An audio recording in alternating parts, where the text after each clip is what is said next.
Hey everybody, I'm Reggie Williams, founder and CEO of Ambrosia for Heads, and with me I have Jake Payne, our editor in chief. And today we are discussing the top 20 albums of 2020. It's going to be an exciting conversation, and I will tell you right now, we do not know what the final list is. Yep. We've agreed on 14 albums. We still have six more to go, and we're going to debate this real time.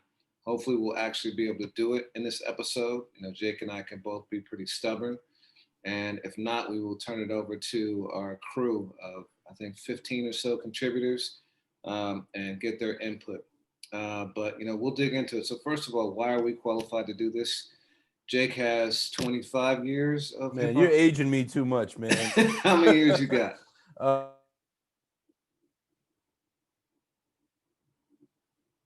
19. Wait, you froze there for a second. How many years you got? 18 or 19. 18 or 19 years. Okay, so not a small feat. I've got about 20 years myself.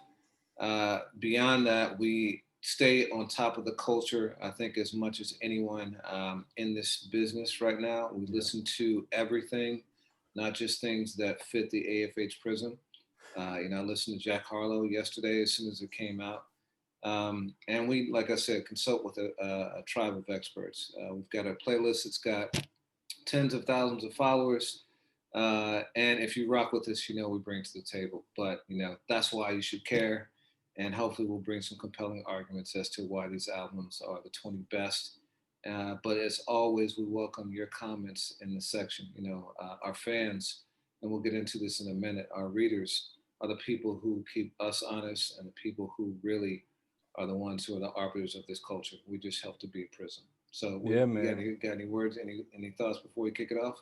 Yeah, I mean, I don't I might have missed the point, but I've definitely been a fan for close to between 25 and 30 years, diehard fan.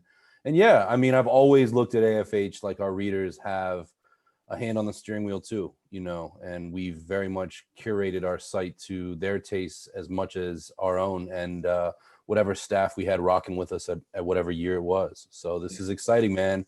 It really is the most wonderful time of the year. for sure, for sure. All right, so let's kick it off by talking about year end lists in general. I started these. So I started AFH in 2010 in earnest, and really started doing it publicly for people in 2011. And I think it was 2011 was the first year I kind of did a year end list. And if you go back and look at it, I think it would shock people because I had stuff like YMCB and stuff like that that is much more commercial than we tend to lean at this point. Um, but that's when I started getting into it. And then when you joined in 2013, we did it as well. At the time, year-end lists were pretty commonplace. Everyone had their list: Pitchfork, Rolling Stone, Source, Two Dope Boys, Not Right. Like everyone kind of like had their imprint on the culture. But as time went on, it started to feel like it was a bit pro forma, a bit like rubber stamp, a bit dated. And I A lot of started nepotism too. a lot of nepotism, yeah, a lot of yeah, absolutely, absolutely, and very siloed too. And I started to think that they lost their relevance. I personally believe that people don't look to gatekeepers as much to tell them what they like. They listen to playlists, they get algorithms, they get recommendations from friends, and they don't need that voice to tell them what to listen to. And so I started to push back on it. And then we decided we had done the competition, the GOAT, where we had our audience tell us, who is the greatest of all time, group, MC, producer, Producer. whatever it might be. So we said, why don't we use that format and have the readers actually tell us, what the best albums are of the year. And so we kind of came up with our own framework and template, just to give people something to react to, talking with our writers and things like that. And ultimately, we gave wild card like options so people could write So in anything that we everything missed, could be included. the Yeah. whole nine. And the first year we did that, it was a wild card that won. It was Big Crit's album. First year we did the wild card. Yeah, with the year. Yeah, yeah. The other thing is that they never really got a ton of traction. Mhm. I think partly it's because by nature you're doing it at the end of the year. People are checked out. They're focused on gift buying, travel, things like that. This year is probably different, because everyone's still kind of locked down. But Yeah. but what's your take on album of the year lists in general? You know, I agree with everything that you said. And nowadays, I mean, especially with social media, you know, everyone's posting their Spotify Unwrapped. Everyone is list, you know, orientated, and we can all share our list with the world. But the reason why I believe in these and the reason why it's fun, even in a year when we stop publishing, you know, as a daily operation, AFH, is Sean Price. In 2005, I was working at All Hip Hop as the features editor. And if you remember, '05 is the year, you know, 50 Cent Massacre. You've got Late Registration. That's the Jeezy year. And and a lot of my colleagues at the time went really hard for Monkey Bars by Sean Price. And I can't remember what award it won. I don't think it won Album of the Year, but we gave Sean Price his flowers in 2005. And Sean emailed me. I still have the email. And Sean, you know, I mean, if you know anything about that album, you know that that album was a last ditch effort. He was ready to kind of quit. He went back to his name, very low budget album in terms of its making and production. And to see it get recognition and props. Sean personally told me, you know, what a phenomenon that was for his career to keep going. And we all watched what Sean did in the next 15 years. So I think of that. And there are always going to be artists in our culture that are not going to get Grammy representation, that are not going to get Billboard Music Award or BET Hip Hop Award. And it's really important that we give, you know, create a stage, large or small, to just honor greatness. I mean, because that's so much of what Ambrosia for Head stands for in concept alone. Yeah, I agree with that. And Crit, like, had a similar kind of like, he was honored to have the fans select his album that year, and we got a great interview with him. And he got recognition that he might not have otherwise gotten. So I agree with that. The other thing for me is I actually enjoy reading the lists of others of our peers in the space, like Two Dope Boys. I love reading what Mecca and Shake put there. They actually turned me on the gold link that had not been on my radar that year. There's so much stuff to Yeah. consume that sometimes there inevitably there's something that slips through the cracks. And so looking at that, Pitchfork and things like that is a great way for me to learn too. So I think people legitimately have an interest. Yeah, I mean, that was my favorite thing in the magazine era is in the back, you know, and I got to be part of this with a few mags is where the editors and contributors would list their like 5 songs or their favorite album of the moment. I love that. Like I used to write those down. The entire reason I bought The Listening by Little Brother the week it came out is because it was co-signed by Jazzy Jeff and Questlove. So I know we're not living in necessarily the record store model anymore, but if there's somebody I respect in the space, even our readers, and they go really hard for an album, I will always make a point to check it out. And that's the beauty of this culture. We're a word of mouth thing. And I know you've had a similar experience, you know, back in your years in Boston, hanging around record stores and kind of buying off the word of mouth.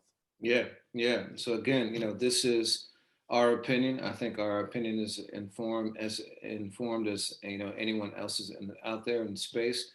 But we welcome the opinions of the readers, the viewers, the listeners. Looking forward to hearing what we missed, what you think is deserving on this list, and going from there. So typically, I started off with 10 albums, right? Like, but actually, afterwards, I evolved into, I think it's corny to like limit it to a finite number because, there could be 30 great albums in one year and 10 in another year and 15 in another year. So why not just acknowledge the best albums of the year? And the beauty of the internet is that, you don't have to like fit it into certain frameworks.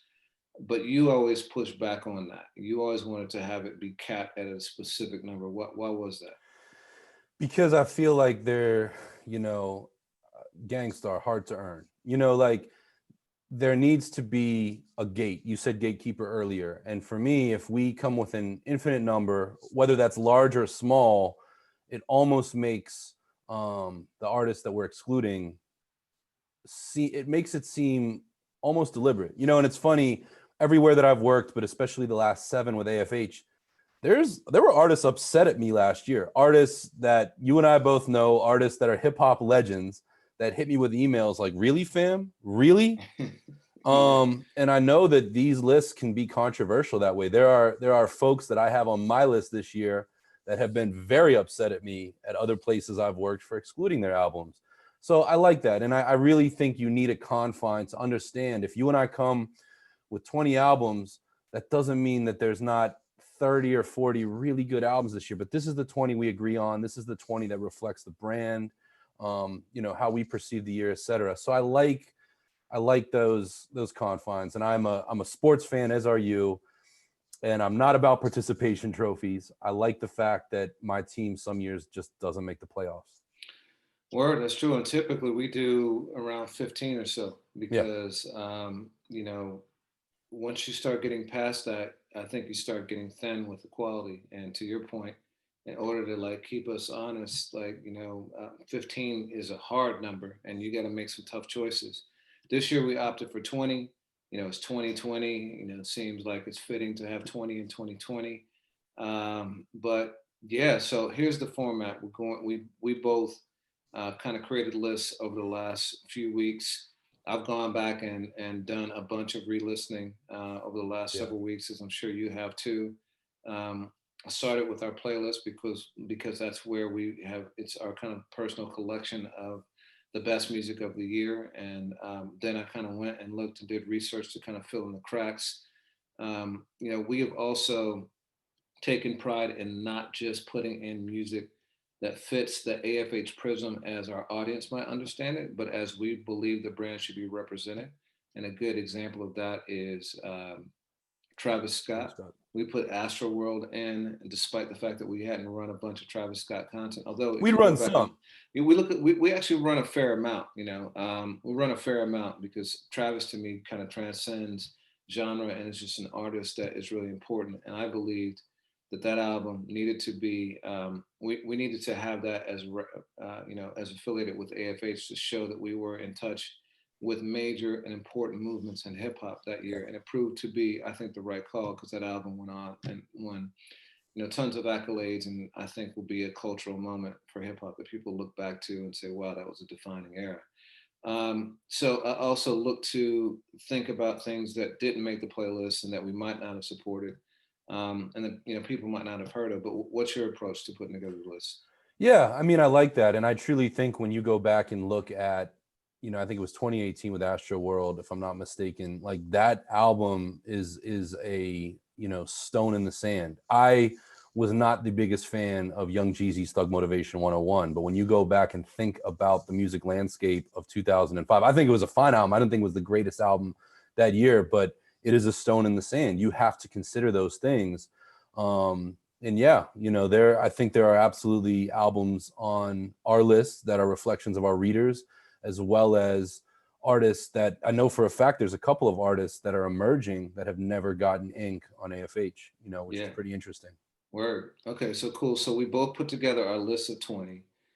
Not surprisingly, when we came back, there was pretty significant overlap. More than most years, I gotta say. Yeah, I think so too. I think that's I don't know if that's a good or a bad thing. I don't know that our ears necessarily are more aligned this year. I don't know that there's been as much great product, or it's been very much more clear cut what the great product was versus the not great product. But why do you think that is? Why do you think we agreed more? I mean, I do agree with what you just said. I think we've lived in a very singles driven year. I think it's a very diverse landscape this year. And it's funny. I mean, you and I often joke that we tend to like the same albums, but we like different moments from those albums. You've often accused me of being soulless. No, R&B. You hate R&B, Yeah. but I changed my assessment, and I'm gonna tell you why later. But yeah. Okay. All right. Yeah. And I've accused you of coddling white rappers. Okay. No, I'm just messing blows. Throwing body blows. Okay. But no, this year I think that things align, and I do think there's a theme of a lot of these albums that really fit 2020. It's hard to come in 2020 and make a happy-go-lucky album, and it is amazing because some of these albums that we're about to talk about were recorded before we knew what COVID was. You know what I mean? But somehow these themes fit the year, and this year more than usual, and not for nothing too. This list, as it's taken shape in other years, has often included a lot of input from our writers. And that's one of the things that you and I have used as a rubric to say, man, you know what? Maybe I'm being way too subjective. Like I love this so-and-so album, but no one else put it on their list, you know, and that's happened, and we understand it. So our as a family, as a team, we've been able to kind of get some communal you know, agreement here. Okay. So we started with 20. We got 14 overlap, which means we got six spots that we disagree on, and that we're going to have to come to some sort of agreement by the time this is over. Or like in the event that we can't, then we're going to Yeah. have to, turn it over to, our team of contributors and maybe even the audience. Maybe this becomes a part Yeah. two, and we let the audience finish it up. But I have confidence that we'll come to 20, but we'll see. We have no idea. That's the beauty of this. Maybe We one of us really, won't concede and we'll have to get lawyers involved, and it'll drag on for weeks and months, you know. we truly, exactly. We truly have no idea, and so that's the beauty of this. I'm excited. So you want to get into it? Yeah, let's do it. All right. So Um, what we're gonna do is we're gonna each take, we're gonna alternate and each present one of the 14, back and forth. And then once we've done that, then we're going to make arguments for the six or so that we each think should be included. And then we'll have and then we'll go back and review and figure out which of those six will make it collectively. So why don't you kick it off? This is the album that you, for much of 2020, yeah. consider to be the album of the year. And so, Absolutely. I'll begin. Royce the 5'9", the Allegory, which is a fitting place to start. Both you and I were privy to an early iteration of that album last year. We thought it was coming out around this time last year, and I'm glad that Royce waited. I often think those albums early in a year get a lot of breathing room, and I tell artists that. But you know, key tracks first. You know, I picked three. Upside Down with Benny the Butcher, which got a video, I believe, last year, early this year. I Don't Age, which was a single early on, Royce alone. And then he's got a joint that I played a ton this year called Pendulum with a guest vocalist, Ashley Sorrell. You know, guests on the album, just to kind of go through those things. You've got the Griselda guys, interestingly isolated to three different tracks of Benny, Conway, and Gunn. You got Crooked Eye, some Slaughterhouse connection. And what was really interesting, and it's one of the things that Royce did with the album, is he kind of knighted a new generation of spitters. And you've got guys like Vince Staples on there, G Perico, which is not somebody that might jump out at you as a Royce guest, kills his feature. Syrie the Kid, you know, who's been down with Cash Money and making moves in Atlanta for years. Also has T.I., Graph, you know, who's a veteran. Royce put his brother Kid Vicious on, and he's got his prime brother DJ Premier providing scratches. I might have missed a few folks, but what's so dope to me about this album, on top of its lyrical merits, which I'm going to get into, is Royce produced the whole thing himself. You know, we've heard Royce say that he was going to kind of move into production, and I think we've watched a lot of artists kind of take a track or two on their album, usually sometimes a co-production credit. Royce just did the whole damn thing. And you know, Static Selector made this point to you and I recently. I mean, Royce is somebody who's done entire albums with DJ Premier. He's worked with Knots. He's worked with Eminem as a producer. He's worked with, you know, a who's who of great guys behind the boards. And putting his discography, his catalog on the line, he takes this one himself, and he more than delivers. And what I think is really interesting about this album, you know, the word think piece kind of has been turned into a disparaging term, but I look at the Allegory as food for thought, to use a term that you and I use a lot.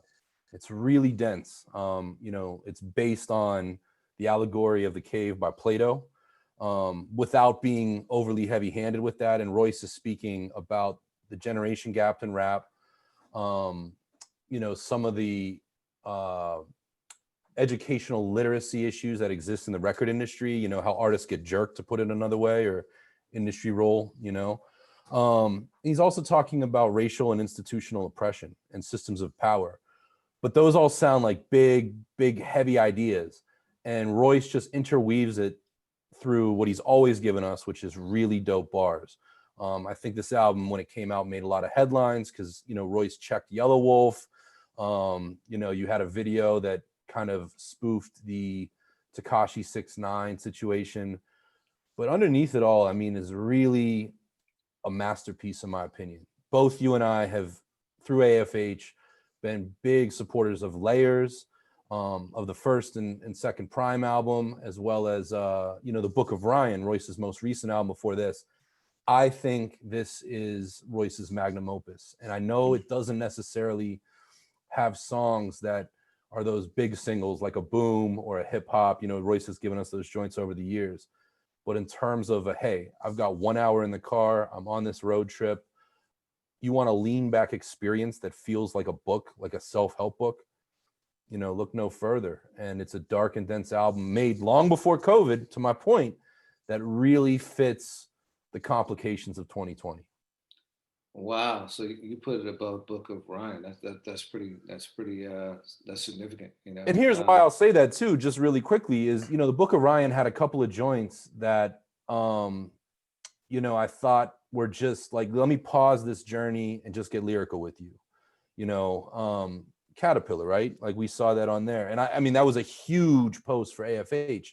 This one, I feel like Royce just invested it all in the album, in the journey. Nothing extra. He even said to me when I interviewed him in February, you can go out and get, an A-list feature, but does it fit? And I feel like Royce just, kind of put the album in cruise control with the most integrity. Mm. We both heard a version of this album in 2019, late 2019. And you had said at that time that it would have been your album of the year for 2019. There were some variations, slight, but some between that version and the final version. But it was great to see it evolve. I actually had the privilege to be on set with Royce for the Black Savage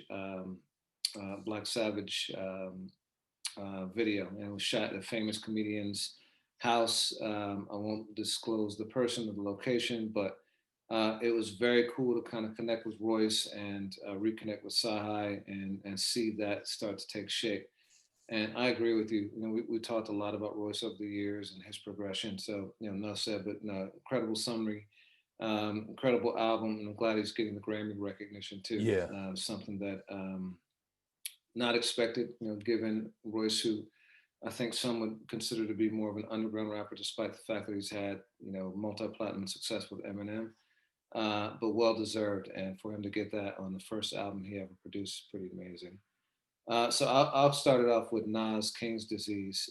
This is an album that I think was a bit polarizing between you and me at first. You weren't a huge fan of the first single, Ultra Black. I thought that Hit Boy had Nas sounding really contemporary and updated and in pocket in a way that he had not been for quite some time. For me, this is Nas's best album since Life is Good. Maybe not such a controversial statement, given that he's Right. only had 2 releases since then, Nasir and the Lost Tapes too. But what I will say is that he's had a lot of songs that he's released between that time. And, Life is Good was, I think, 2012 or so. It's been a long time since that album was released, and Nas has released a lot of music that I don't know lived up to the legacy of what he had in the early to mid 2000s. So I won't say a comeback record, but in a lot of ways, this reestablished Nas as a viable and phenomenal MC.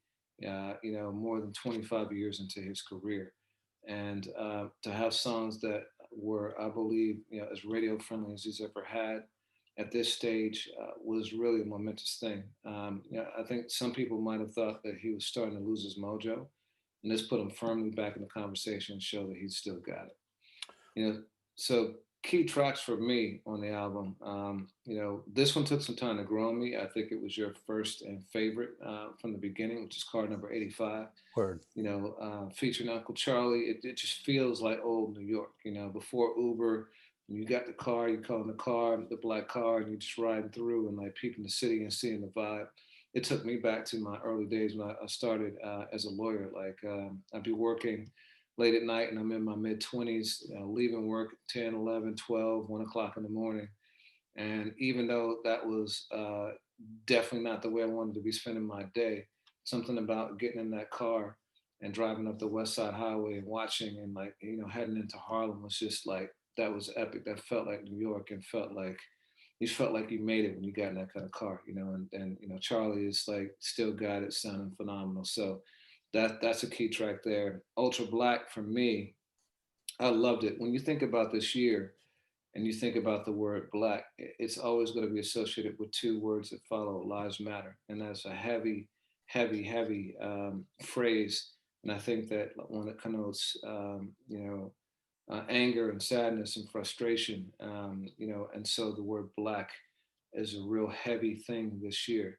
But Nas connected it with, black excellence. And that's something that was resonating, especially in the years of Obama. And like we're all feeling proud, and Jay and Puff, and you got black billionaires, and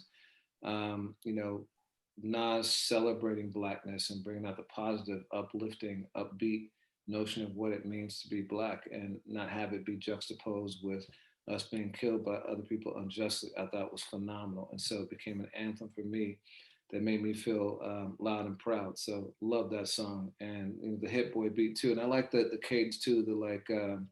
The repetition of Ultra Black too. It's just like, to me, it's phenomenal, upbeat, empowering song.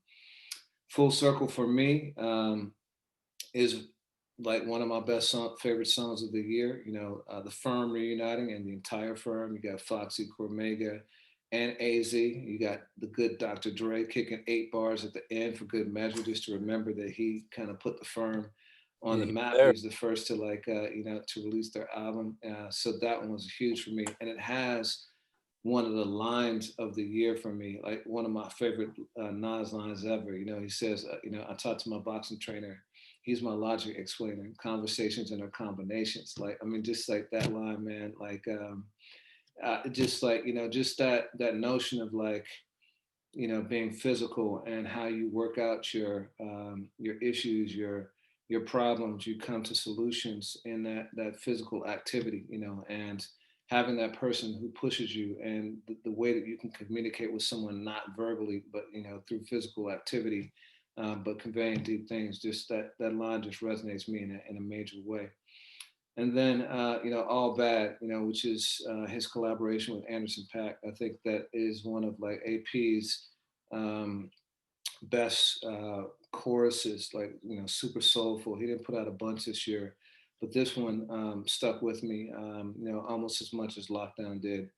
And Nas, when he gets into his nostalgia tip on relationships, I think is one of the best to do it. Part of the Yeah. reason why I like Life is Good as much is because he was very open and honest about the unwinding of his marriage with Khalees, and so when Nas gets in that bag, like, I think he's at his best, and this is him doing that too. So that was great for me. In terms of features, we talked about a couple. You had Charlie Wilson, he had The Pack. Firm, he Yeah. had Anderson .Paak. He had some really unexpected ones like Lil Durk, Hmm. which I don't think most people would pair Nas with Lil Durk. He had ASAP Ferg, which was also a bit unexpected. He had Big Sean, which, not, I think that one is, more in pocket, especially when you got the Hit Boy connection. But it wasn't a too heavy feature album. It was really Nas just kind of shining on his own. And Hit Boy, I said this early on. You kind of disagreed with me until the Benny drop, but Yeah. like Hit Boy taking the reins on all the tracks, and the way that he positioned Nas, like I said, it felt like Nas. It didn't feel like Nas going commercial the way that some people viewed, his pivot, and when it was written. It felt like Nas being Nas, but sounding like up to date. And so I thought Hit Boy did a masterful job, and it sounded very different than the Benny album too. Yeah. So he gave distinct sounds to each artist. In terms of longevity, I think that this album will be one that people look back and say it's what reestablished Nas and positioned him, repositioned him for this decade going forward. And right now, I don't see any cap on Nas's ability to continue for as long as he wants to. Man, I agree with everything you said. I think Nas, well, personally, I favor Royce.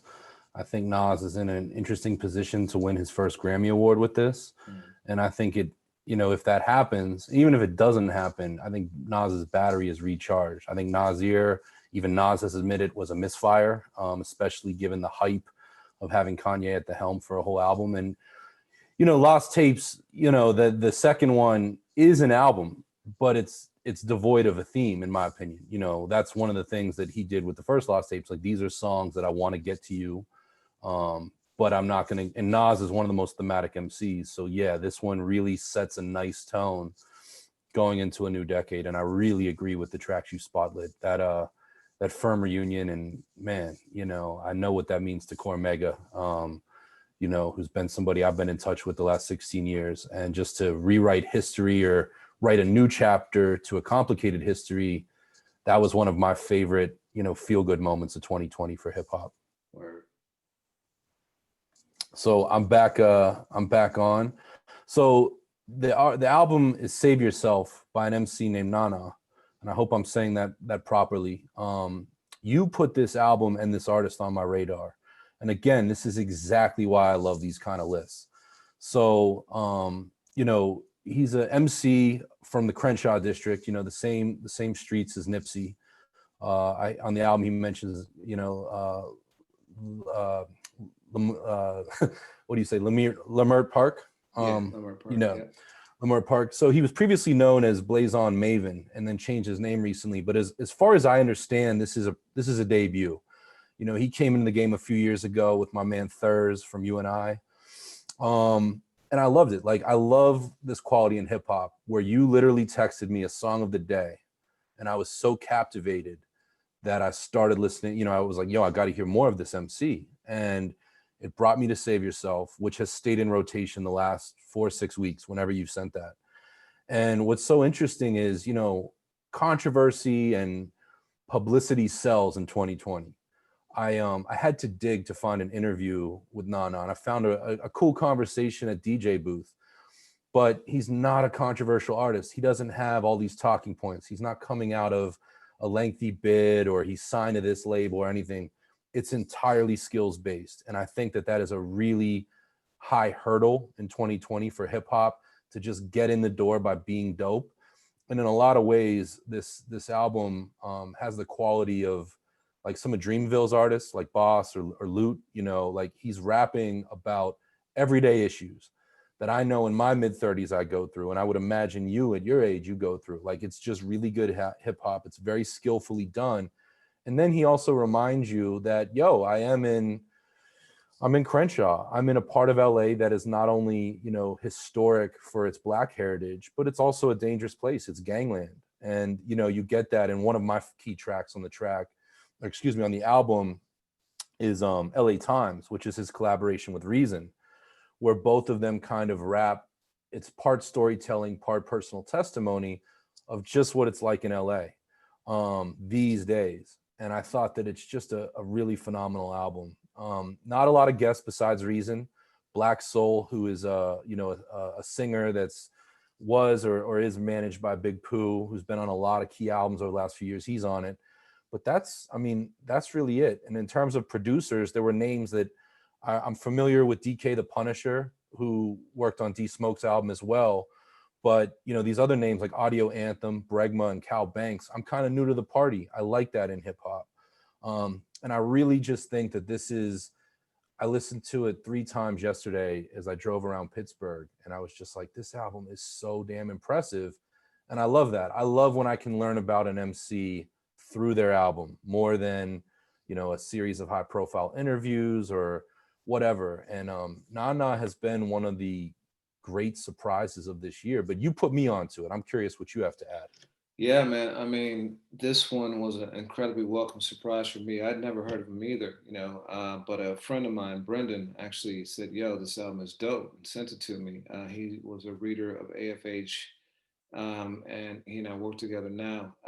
It was, and I checked it out just on his recommendation and was blown away, similarly like you. Like, those are the best surprises when you have no expectations of something and you listen to it and it just keeps on, representing with the consistency and quality that you just had no idea was going to come. I love being able to spotlight artists like this. You and I had a spotlight column for the site where we look to really highlight up and coming artists and artists that people might not be on people's radar. And I'm really, really hopeful that people go back and check this album out because it's incredibly solid, and I think something that all of our readers and listeners would like. I think you did a awesome job summarizing it. I just think it's great to see when that happens, and so I'm happy to be able to support it.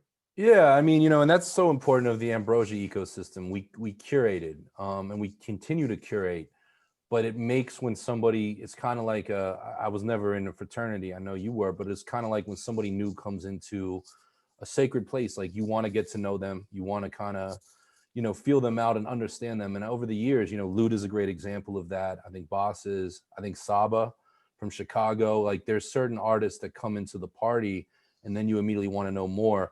So apart from LA Times, which is the Reason collab, Heaven and Hennessy is just a, you know, I can't do the track much justice, but if you're looking for places to begin, that's one. And if I'm not mistaken, the initial song that you sent me was Come and Go, right? Yeah, yeah, that's right. That's right. And that one continues to be a highlight on the album. It's just one of those when you're in your head or in your feelings, but not too melancholy. It's just one of those songs that's very aspirational, very hey, I'm in this transition point in life.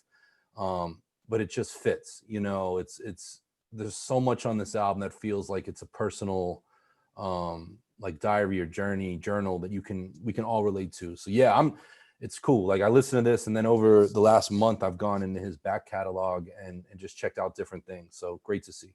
Word. So next up is Jay Electronica, a written testimony, another Grammy nominee. This one it's a bit of a cheat code. It's a debut album for an artist that has been around for 15 years or so, who's Yeah. had like countless singles and mixtapes that have like really, really changed the culture, who's become a mythical figure, but then to add to that, to have Jay-Z, arguably the greatest of all time, on 7, 8 of the 10 or so tracks is it's more of a debut album or a collabo album than a solo album. And so, but that being said, it doesn't change the fact that it's high quality, and I think that when it was released, definitely plays a part in it. So you got this guy who I think many people never thought would release a full album because the fits and starts and the it's coming this year, happening over several years. I think kind of put it in the level of like a detox where people just thought it was never something that was going to happen. But then for it to be released on March 13th, which is the day after the entire country basically went on lockdown. It was March 11th in that Utah game where the NBA shut down, and it got really, really real for anyone who was still kind of in doubt of the seriousness of the pandemic. When the NBA shut down, I was in the air, flying to California, and I remember just having a sinking feeling like, oh man. And so to get this album that day after that Friday was a bit of a salve, something that helped like, heal the wound that was opening with this lockdown. It's interesting too, because Jay-Z has now been associated with two of these tragedies. September 11th, 2001 is when the Blueprint was released. And I'm not sure if people remember that, but that became a defining album of that year and of the era, and arguably, I think one of Hove's top three between Reasonable Doubt, that and 444. I think in Black Album, his best. So for Jay Z to be connected to like such heavy moments in culture, it's just kind of a weird thing, But that album was a needed distraction at the time, and it also sounds very messy, very dirty. Kind of like what was happening at the time. It's not polished. There's nothing pristine about it. So thematically, I think it fits with the time. And when people go back and look at it, I think it'll be a real distinct time capsule for what this year was, not only in hip hop, but just what was happening out in the outside world. For me, key tracks are The Never Ending Story. Alchemist is, this has been a phenomenal year for Alchemist. He's going to come up again and again, in our discussion because he had his hands in a lot of really great projects. I'm not sure that people understand how much he was involved, but it's going to be great to be able to highlight that. But this is real psychedelic soul. You know, Alchemist has those real spooky kind of like ethereal beats, and this is one of those vintage ones. Flux capacitor is another one. Flux capacitor being a reference to Back to the Future and what Marty McFly and Doc Brown used to get back and forth in time. On the DeLorean, yeah. Yeah, on the DeLorean, yeah, and it fits because it sounds like it travels back and forth through different years of Jay Elec's career. You got aspects of Shiny Suit Theory, and then also Jay Z. I think it's probably his best verse. He blacks out. He talks about the Rock Nation brunch and Yeah. how it's a holiday that he's set up for like people to come and like pay homage to Hove, and like it's Jay, talking his ish, like just being greasy, it's great. And then Ezekiel's Wheel, the song with the dream, who is, muted and incorporated into the song, doesn't overwhelm it. It's not like, standard R&B hook or anything like that. And so that's a great song too. It's not heavy on features, beyond Jay-Z, of course, who's on, the vast majority of the album. You got Travis Scott and The Dream, and those are kind of the key features.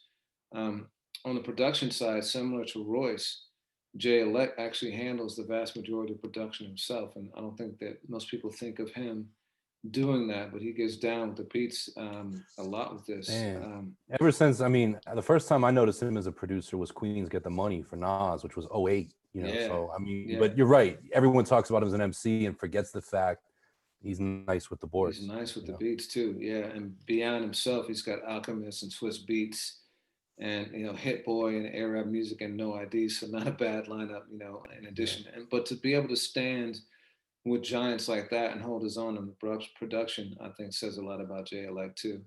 Um, you know, Despite the pressure that this album had, I think that it ultimately met expectations. It was different than I thought it was going to be. It was more esoteric and offbeat. But when you step back and think about what Jay Elec has been, he's never been predictable. He's never been conventional. So I thought it was a great representation of who he is as an MC. Yeah, I feel that a lot. I mean, Jay, with Exhibit A and Exhibit C, MCs didn't sound like that. And he kind of went away, at the grand scale. And then you've had a lot of dope artists that we talk about on the constant. Some of them are on this list, but I think of the Rock Marcianos, et cetera, that have come in and, you kind of kept it dirty by design. And now you have Jay coming back into that and really showing that he's one of the architects, as is Rock, at doing that. And it's great to see. Yeah, it's not a polished album like that at all. And I also think it's interesting, back in the day, Jay would drop these songs on his Rockefeller Artist album, like Anything for Beans, and he put Dear Summer on Bleak's album. And from Watch the Throne and this, now you kind of get those things where Jay just gets locked in and decides to play a heavy assist on his friends' albums, which is really, and I know Watch the Throne's collaborative, but no one expected that with this. It was a rumor, and you and I think even debated the merits of that happening, and then lo and behold, it did. Yeah, absolutely. So next up is Run the Jewels, RTJ4. This is we've heard a lot about this album. At the beginning of 2019, you and I were with Killer Mike for an interview, and he didn't want to say too much, but promised greatness. And I think that absolutely Run the Jewels delivered that. This is the longest LP Killer Mike and DJ Trackstar have ever gone between albums. I mean, close to 3 years, which, used to be they kind of came every year. And I think that this really speaks to a lot of maturity. And it's interesting because both Mike and L have had careers long enough where we've said that before. You watched L go from this kind of like, very jabby guy and company flow with a lot of piss and vinegar in his verses into a fully evolved artist on his solo album. And I mean, and showing growth. And Mike too came in from, Adidas to making these huge statements like RAP. But here they are, I mean, 7 years together, a little bit longer if you consider RAP too, of just them working together, and they're evolving. I mean, the closing track really jumps out at me. A few words for the firing squad, and you have L like coming and addressing his sister and kind of revealing that he wasn't an ally with whatever she was going through. You have Mike talking about family. But RTJ also doesn't turn their back on the kind of party records and these amped up joints that they make. And the first, Ooh La La with Greg Nice and DJ Premier to take Gangstar's Dwick and kind of refresh it in an RTJ way was amazing. And, on the podcast, I said that wasn't my favorite record, but I've talked to a lot of people this year that say otherwise. And that's another case where I agree that the album absolutely belongs on the list. I love it. I kind of feel like the Grammy snubbed it. And I know Mike has said something to that effect. But it's those deeper cuts that I really tend to like. And, they kept the cipher true to form. Zach De La Roca comes back. You've got Pharrell on this one. 2 Chainz, who, they flipped the DOC, joint and kind of revived that. And then you have Mavis Staples, which I don't think anyone saw coming. But I mean, RTJ is a group that I feel like for a while we just kind of thought, okay, new music from them. And this one really shows growth, in my opinion. So outside of L on the production side too, you have Dave Sitek, who, worked a lot with Wale on his first album and is part of TV on the Radio. And then you have the usual RTJ affiliates like Boots, not to be confused with Boots from the Coup and Little Shalimar. But it's really just another great listen from them. And I mean, so often, especially in a virtual age, I feel like some artists just collaborate because it's a good look. And I mean, these guys are brothers the way that like Premier and Guru were brothers. Like these guys love each other, and that bond just shows itself on the album. And I like the fact that they waited. It made me appreciate what RTJ represents even more. And that's not, I hope I'm not beckoning another long hiatus between albums, but this one really stood out. So yeah, this one was, it took me a while to get to it, because, I thought that I knew what it would sound like. RTJ have not strayed too much in terms of their sonic, palette, like their sonic template. And for me, I like Run the Jewels. I have tremendous respect for them, but I have to be in the mood to hear them. It's like, it's a very specific. It's very caustic and very like aggressive, and you just got to be in the right mood for it. So I wanted to make sure that I was in that time, that frame of mind. And given everything that's going on in the year, it took me quite a while to get past that. The summer and everything. And then once I got into it, it took me a while to even complete the album. I'd start and stop because it wasn't. But when I finally did, I'll never forget. I was driving in Southern California, and I was like, what? Let me just throw this on. And I think it was like, it was either late July, early August, and just something about in the car, listening to music and hearing it loudly, and I was like, yo, this is super dope. And so, and I listened to it in one setting, and then it quickly kind of set in. But I'm glad I took the time to be in the right frame of mind, because I think that it tremendously impacts how you receive music. And once I did, I thought it was great, and I love their movement. yeah. I think what may have prompted my interest again was I'd watched an interview that they did on the Breakfast Club, and just always love hearing Mike speak, and Alice got such an interesting perspective too. Just made me want to dig into the music. They've become one of the best live shows in hip hop. And I caught them on their first run in, I think it was 2013 in Pittsburgh, like a club date. Phenomenal. That same energy. I watched them, tear the absolute stage down in 2019 at Soundset. I mean, Lil Wayne was the headliner, but RTJ elicited something from the crowd that is just phenomenal. And it reminds me a lot of, the energy of just crazy headliners in the early 2000s. And, their bread and butter is festivals and touring. And they never could have imagined that this album that they took damn near 3 years to make wouldn't get a chance to tour. But it's one of those things, in retrospect, you listen and there's a lot of more subdued tracks on here. It's not just all about those 808s and that stage boom in your face. Like, this to me is probably the best headphone or car, to your point, RTJ album, where it's just, it's more accessible that way. So salute to them, and I have no doubt when the world opens up again, these guys are gonna, tear up the stage again. Yeah, they always do. So next up is Westside Gunn, Pray for Paris. Like most years, this was again a very prolific 12-month period for Gunn. He put out 3 albums, and I believe at least one mixtape. I think that Pray for Paris was the best of all the products he released this year. And I actually think it's one of the best in his entire catalog.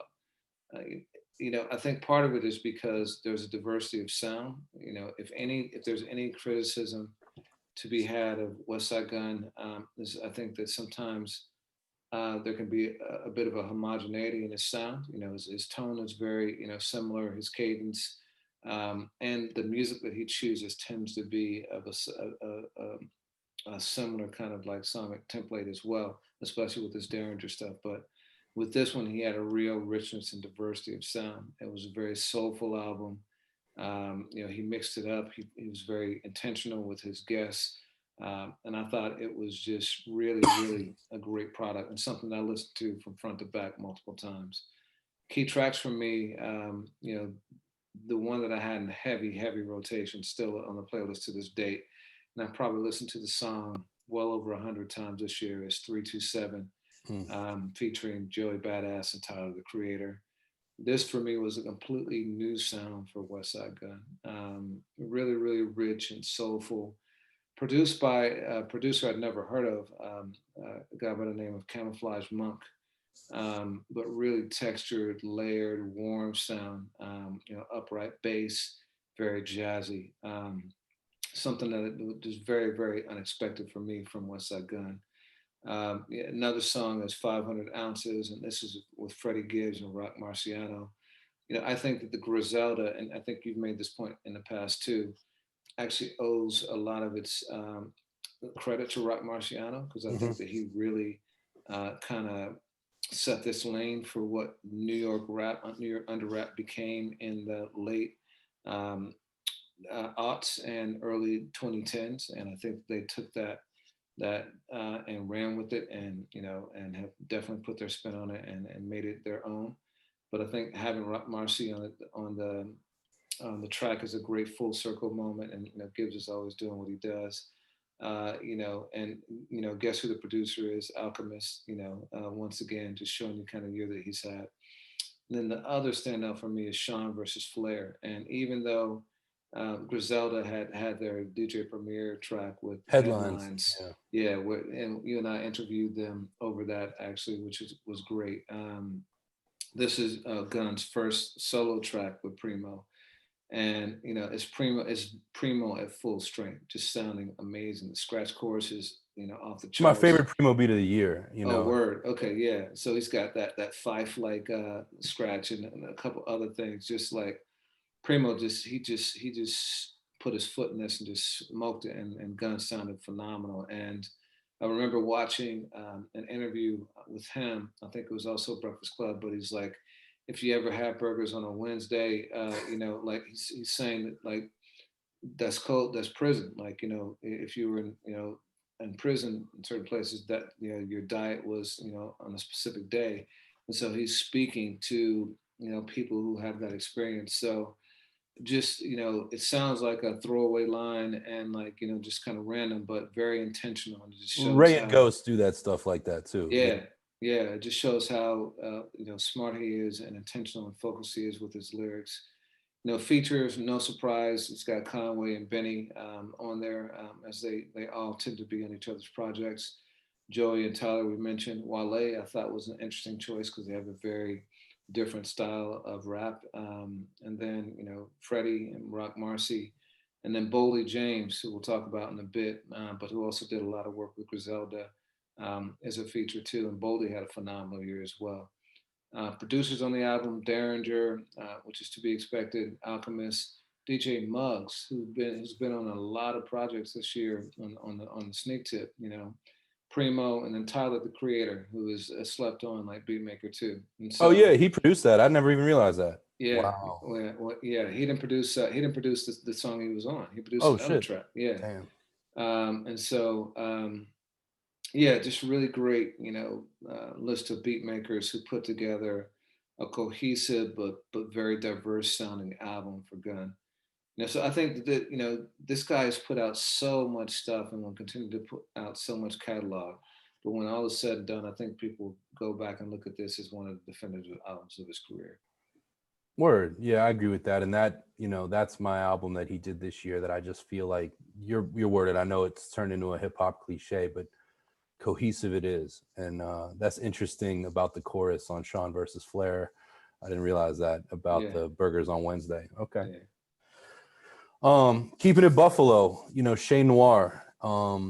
She has been on the scene for a number of years, kind of running with 38 Spesh, who's out of Rochester. We covered her on AFH. They did the 1994 album, and Spesh just did a 95 album, but of kind of updating, paying respect to songs from that year. And that also is the year that Shay Noir was born, which we learn about on their album As God Intended. So, Apollo Brown, as much as he gets respect, I still feel like he is so underrated, and really has been one of the most trustworthy and consistent producers of the 2010s. And this entire last decade, I mean, we can talk about joints with OC, Razkaz, Planet Asia, Sky Zoo, on and on and on, in addition to his own albums. But in 2020, what he did with Shay Noir is incredible because she has a very prolific catalog, which might be the upstate New York way. She put out 3 albums this year. But when I heard the first single, Hustle Don't Give, with Black Thought, um, I was just enamored as could be in anticipation with this album. And for Shay to hang in there with Tariq, that says a lot right there. But what's really interesting about this joint is, um, you know, she makes some incredible storytelling rap. I know one of the songs you especially like is 12 Hours, but she also just writes from, this very skillful person that's building a blue collar career into hip hop. There's a lot of honesty, there's a lot of humility to the album, but there's a lot of confidence in her skills. And throughout the ages, that's one of the things I love in hip hop. We've watched a lot of MCs that we hold in the highest regard come in that way of like, yo, I'm just like you, but I've worked really hard at this. I want this so bad, hear me out. And that's what I got from this album. And I thought Apollo, he doesn't get enough credit for making each batch of beats that he makes for these kind of collaborative projects different. This one was more subdued than I think we got even from Joel's album a couple years ago, which made its way into the bracket. The guests on it include obviously Black Thought, and Hustle Don't Give is truly my song of the year. I just think that it's a great testimony from an MC, like I said, that's seeking recognition in a very complicated industry, as well as Black Thought, who's damn near 30 years in at the top of his game and kind of relating to that. Just a beautiful joint in what Apollo does. But you've also got Sky Zoo on there. You got Ty Ferris, Planet Asia, and again, Black Soul. Apollo did the whole thing, but I just, top ranked storytelling, incredible concept songs like 94, where Shay Noir goes back into the year she was born.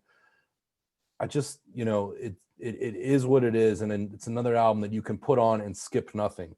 This was with me for a lot of car rides this year. It's great when you're kind of by yourself. You just feel like you're having that conversation.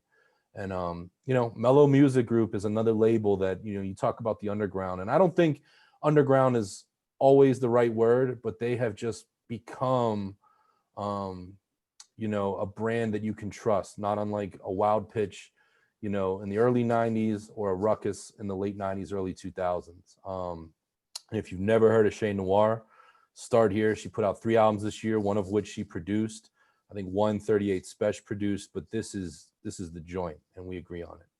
Yeah, similar to Nana, like she's an artist that like it gives me a lot of pleasure to like, shine that light on because I don't know that a lot of people know about her. I didn't know about her until we got that 38 Special song, like, I don't know, it was 2019, 2018. Yeah. And that was in like heavy rotation for me. Just like she's just cold with it, and she fits into that lane of like a Rhapsody, a Lyric Jones, a No Name. People who are not relying on like being hypersexualized or anything like that, just relying on being ill MCs, to put forth their craft. And I think that people don't pay attention as much as they should, despite the fact that their skill sets are as good, if not better, than almost any MC out there. And she's got a real laid back '90s, kind of cadence. It's not overly complicated, but it's confident and raw and rugged. And I just love almost everything that I've heard from her. And so I think it's phenomenal to be able to talk about her. It's so consistent to your point with Apollo. I do love almost everything he's done, but it does sound very different than most things. So yeah, I agree with you. It's a fantastic album. Yeah. So next up is should be no surprise. We spent about 40-45 minutes talking about this album not too long ago. Busta Rhymes Extinction Level Event 2, The Wrath of God. For me, this is the album of the year. I think that it is the album of Busta Rhymes' entire career, his 30-year career. I think it's a classic album. I said that the weekend of, and I stand by that now. Interestingly for me, it's an album which sounds better listening to it as an album. The sequencing is so pristine and so intentional and builds and ebbs and flows in a great way. I noticed that I don't enjoy the songs as much on the playlist listening to it shuffled as I do hearing them in the album because it just flows so well. They're all great songs in their own right, but as an album, I think it's an even better work, which is a rare thing, in this day and age. Um, it's a sonic masterpiece, in that it just sounds big, it sounds great, but it's also, and it's club bangers and things that make you want to move and make you want to jump, but it also he's dropping jewels, he's dropping substance, he's giving you that food for thought, that ambrosia for your head. And so for me, that's always like the holy grail when you can please people's ears and also stimulate their mind. So for me, it feels like both a time capsule because I think people will look back on 2020 and the crazy year that it was, and it's very reflective of what's going on at these times. But also, once again, a prophecy, because there's more to come. And I think Busta speaks on that very, very well. And so, I think it's a phenomenal album. I don't know if I'll say it's a perfect album, but I think it's very close, really close.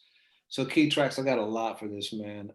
It's hard for me to like, be choosy about it, and it's a big album. I think there are 18 tracks on the, or maybe Mhm. even 20 on the original, and with the deluxe version, I think it's something like 25. But I'm talking about the original for purposes of this.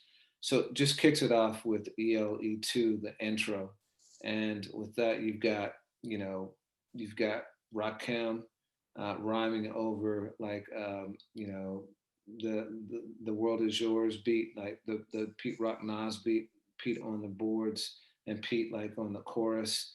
And Rakim is sounding as good as he sounded in 20 years, going bar for bar and theme for theme with Busta. And Busta just murders this track too. It starts off differently and then shifts into that midway through. I love like a beat change, and we'll get into that in a bit with my guy Logic.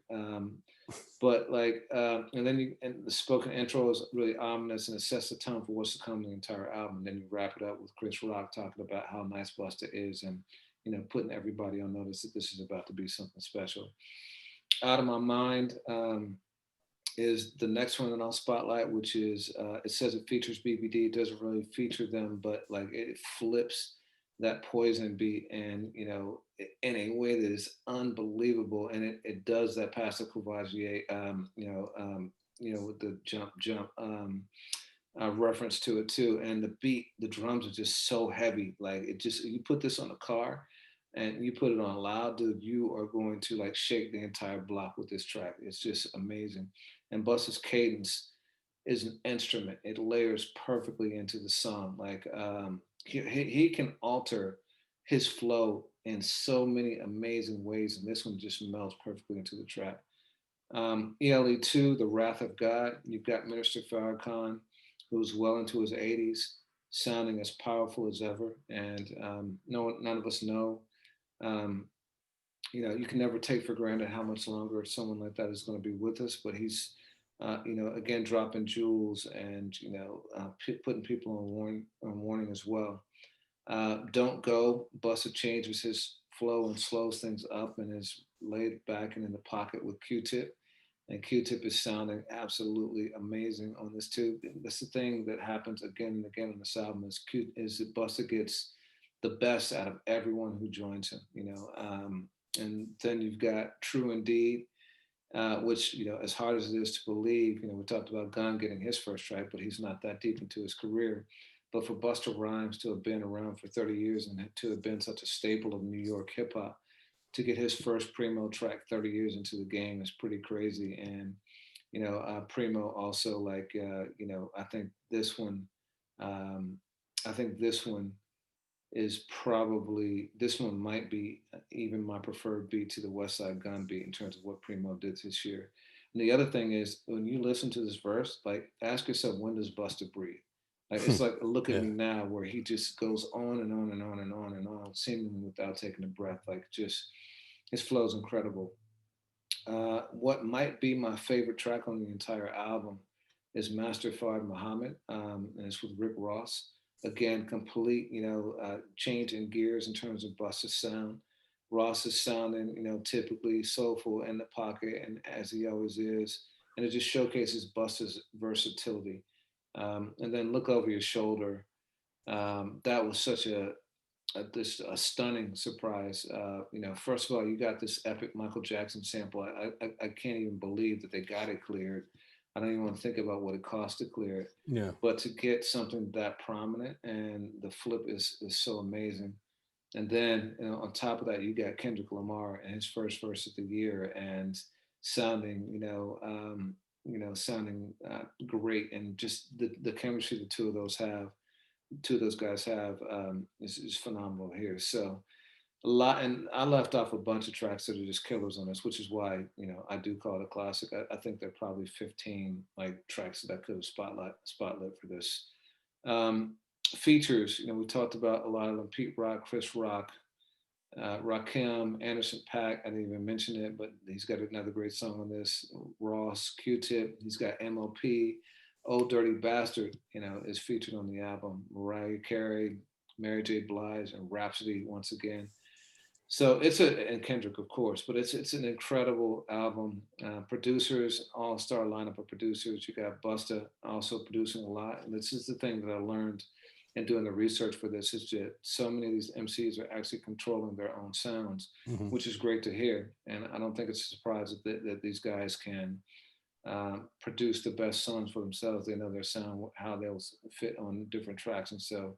But to have the technical skill, the work they had to put in for that is pretty impressive. Not Swiss Beats, who's also had his hand in a lot of pots this year. Jay Dilla, he got a great Dilla beat. Pete Rock, Rock Wilder, DJ Scratch, DJ Premier, High Tech. Anderson .Paak actually produced the song, and Ninth Wonder. I mean, just like an all-star lineup. And I think that this is Busta Rhymes' magnum opus in his career. I agree with you, and I think that there's so much that could be said. Busta's admitted that in the time, I think very recently, like in the last couple years, he damn near had a life and death experience, with his breathing. And you talk about where does he breathe on the song. So he's in full tact. And, he never, this album's been in the works for so many years that it's not, again, like Busta could have planned that 2020 would be this way. And I know you and I both said, well, why did he follow up ELE? Of all the albums in his catalog, why is this the one to make a sequel on? I think now that it's out, it makes perfect sense. And to read some of the interviews that Busta's done about it, this feels like the level of quality album making that I feel like we got in the late 90s, early 2000s. It's very big budget. It has that feel. And for a guy who's been down with, Clive Davis and Dr. Dre and Aftermath and Cash Money for a period, for this to be Busta's independent debut, it amazes me because it feels bigger and more polished than so many of those associations he's had in the past. Yeah, and his first album post Chris Lighty, who was such an Yeah, important force in his career creatively, for it to have taken 12 years to craft and for yeah. him to put that much time and that much weight on it, it just there's a lot to be said about this album. It's really good. Busta could have very easily gone into being a legacy artist, one of these guys like, Slick Rick, who's held in the highest regard, but doesn't necessarily make new albums. And instead, Busta made his magnum opus 11 years after his last album. So, I agree with everything you said, man. Next up, Deontay Hitchcock with Better. This is another artist that might not be on a lot of folks' radars. Deontay is Greater Atlanta native. He worked on the Grammy nominated Revenge of the Dreamers 3 last year. And as somebody that's just been kind of making noise as New Atlanta, one of our contributors, Jacob, put Deontay on my radar in 2017 with a joint called Thinking About You that I couldn't stop playing. This guy just had his own sound. It was distinctly Southern, but it just sounded, what I always describe Deontay Hitchcock as? He's one of those artists that you hear in an episode of Insecure and then have to hit Shazam or look up on the playlist after. There's something, and this is all true of Better, very contemporary, very youthful, spirited, but also relatable, and I didn't realize it until researching for this conversation. This album came out on Mark Pitts' By Storm label, which is through RCA. And Mark Pitts is somebody who was very instrumental in a lot of the success that Bad Boy had in the 90s and early 2000s, a very respected hip hop executive. And RCA is putting out some of the most interesting hip hop and R&B right now. So key tracks, I Got Money, which is a collaboration with JID. And JID and Deontay are definitely contemporaries of each other. They both have ties to Spillage Village. And that's the joint with the Minnie Riperton sample that we've heard time and time again through hip hop. But this one, they freak it a little differently. And it's watching an artist who's paid his dues in the independent underground kind of starting to reap the benefits of becoming a star. On the other side, you have the joint called Growing Up, Mother God, which, you talk about 2 songs in one or beat changes. This one is just dense songwriting, talking about the women in his life with blunt honesty. And, again, this level of artist to audience conversation isn't something that I feel like we necessarily expect from a lot of contemporary Atlanta artists. Very much reminds me of ATL Leon's era Outcast, that way of just like, yo, I'm bearing my soul to you over this beat. And then the other key track for me is Flashbacks, which is a Miguel collaboration with another artist, Saint Beauty. But this album is just a really refreshing listen from an artist that I'm still getting to know. And again, another artist that's not terribly controversial. Yes, he's down with Dreamville and Spillage Village. But he's not an artist that's used those associations to necessarily force his way onto the radar. Just a really, really enjoyable listen. Other guests besides JID and Miguel, Black is on here, and Young Nudie. And what's interesting is, we've seen this some other places. Later in the year, Deontay and RCA re-released Better with a bunch more songs, which has Reason on it, who he worked with on the Dreamville joint, Guap Dad 4000, which is, great artist, and Kenny Mason. But what I considered, this made my list that I keep all along when it came out. So I kind of look at the first iteration of it. And one of the things I have to say, for as versatile as the sounds are, I had no idea until prepping that it's one producer. It's a guy named Brandon Phillips Taylor, who Deontay Hitchcock has worked with since the onset of his career. And it's a case sort of like Hit Boy, where there's songs on the album that are sample based, there's some that aren't, but it all blends together. Just a really, really enjoyable listen that I believe that, we're going to watch Deontay stay around for a mighty long time. And yes, there's EPs and one-offs before this, but this is this is where you watch him leave the runway and start to become things. We've seen that with Rhapsody. We've seen that with JID. We've seen that with Loot. I can go on and on, Buddy, Boogie, etc. But this is the one to watch. Yeah, man. All this is making me miss liner notes, right? Yeah, Because it used to be that this is the kind of thing that I would know about every single album I'd listen to. I'd get the mm-hmm. CD, I'd listen to it while flipping through the booklet, looking at the pictures, figuring out who the producers were with each song, and seeing these patterns because it actually leads you down rabbit holes that produce great results. I had no idea that Mark Pitts was affiliated with this, but it makes sense. Obviously, the big connection, and Bad Boy, and all the phenomenal things he's done over the years. It does not surprise me that someone like him would put out a project of this quality. I did not know that it was one producer. That's amazing too, and to hear that I want to keep I want him to stay on my radar too because I love the production on this. It's interesting that you say you use Insecure because I think that it is, one of the few shows left that still focuses on putting out great music and understands the importance of a great soundtrack to accompany great video storytelling. I think it's critical, and there are lots of things that I shazam from that, and just love that sound. It also sounds distinctly new West Coast to me, and even though Deontay Hitchcock doesn't fit that, it's also kind of I don't want to use the term bohemian because I think it brings connotations that I'm not trying to convey, but just not put in a box, which I think Deontay fits, artistic, original, and thought and presentation. I think that he represents all those things, as does Insecure and the music that it curates. To your point, this is another person I'm very proud of, and I'm proud of this list so far, and our ability to put lots of artists that people haven't heard of and make bold choices and get behind an artist that I also agree is going to be around for a long time. And I think it's important for us to put our historical kind of flag in the ground for these artists when they're getting started. Like a Duckworth, like that other people you mentioned, because I do think they're going to be around for a long time, and I'm glad to be able to have a stake in in helping them with their movement. Mm-hmm. Yeah, word. So another person next up is Problem, who is an artist that I've supported like that now for 10 years or so.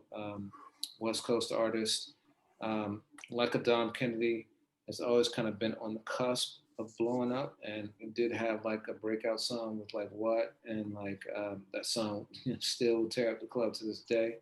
But never achieved the success of like some of the TDE stars like the J Rock or a Kendrick or Schoolboy Q or others, but it's always kind of got that consistent lane, And I've been a big fan. And so shout out to Keisha Shante. Keisha was a co-host on 106 and Park, who's now a host on Entertainment Tonight, I believe, in Canada. Friend of mine, we worked together back in the day. I was looking at her Instagram stories, and I guess it was like September or so, and I heard this Snoop verse, and I was like, "Yo, what is this? This is dope!" Like, and I didn't know what it was, so I just went and Googled the lyrics because if you can't Shazam something, you can't Shazam it when it's on your phone. You're using your phone. So I just listened to the lyrics and put in, Snoop and the lyrics, and it popped up, and it wasn't a Snoop song. It turned out to be a Problem song. I was like, "Yo, this is dope! Like, how did I miss this?" And then I saw, oh, Problem just dropped a project this weekend, and so I went and listened to it, Coffee and Kush Volume Two, and it was front to back incredible. Not too long. I think in the 40 to 50-minute range. Um, I think it's one of the best albums of the year, one of Problem's best albums. I think it's certainly his best material since Rosecrans, his joint project with DJ Quick, which you and I both love, Yeah. and maybe even his best since Welcome to Mollywood Part 2, which is back in 2012. Just a ton of like great songs on this, song called Just Outside, which is, I'm a huge G-Funk fan. I've never made that a secret. And this is 2020 G-Funk at its best. Family Ties too, to your point about Chez Noir and storytelling, which is I think a rarer and rarer art form. in Yeah. hip hop. This is a great story. It's tragic. It's a tough story to hear about cycles that aren't broken, in terms of like young black kids growing up without fathers because they're in prison, and then ending up kind of repeating their father's footsteps. And so it's a tough but very compelling story to hear. He has a song called Nothing, which features Jack Harlow, who I think is a breakout success of the year. I think he's labeled, and like I'll put your shade aside. Yeah. I think he's labeled as being in a specific box, pop, and with what's popping and like white rapper, but I believe has shown himself to be an incredibly skilled MC. He had a standout verse in the cipher, standout song with Tyler Hero. His album just came out this past weekend. Spoiler alert, did not make the cut of the list for me, and I suspect not you unless you're going to throw a wild card in here. No. Um, and he doesn't really have a verse on that on this song. He's more on the hook, which is great.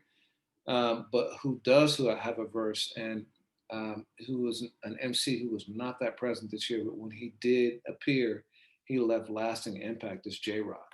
J Rock has a minute long verse and just destroys it. Like, I mean, Rock is just, and Rock has always been, he's the guy who brought me into TDE, I connect personally. He's just a great guy in general. But and it's so great to see him and his ascension, because he started kick things off for TDE, then Kendrick kind of blew up, and then Rock came back with like with Win and that album. But just this verse is incredible. And he's also, and so that's a great song, and obviously it's featured with Lockdown too. But those were my two favorite Rock verses this year. And then the song that really got me into this album is the "Don't Be Mad at Me" remix, and it's on Coffee and Kush Volume One. The original appears, and the remix adds Freddie Gibbs and Snoop, sounding like vintage Big Boss Dog. Sounds great. And Volume 1 was this year, right? Volume One was this year as well. Very good, and to its credit, yeah. Yeah.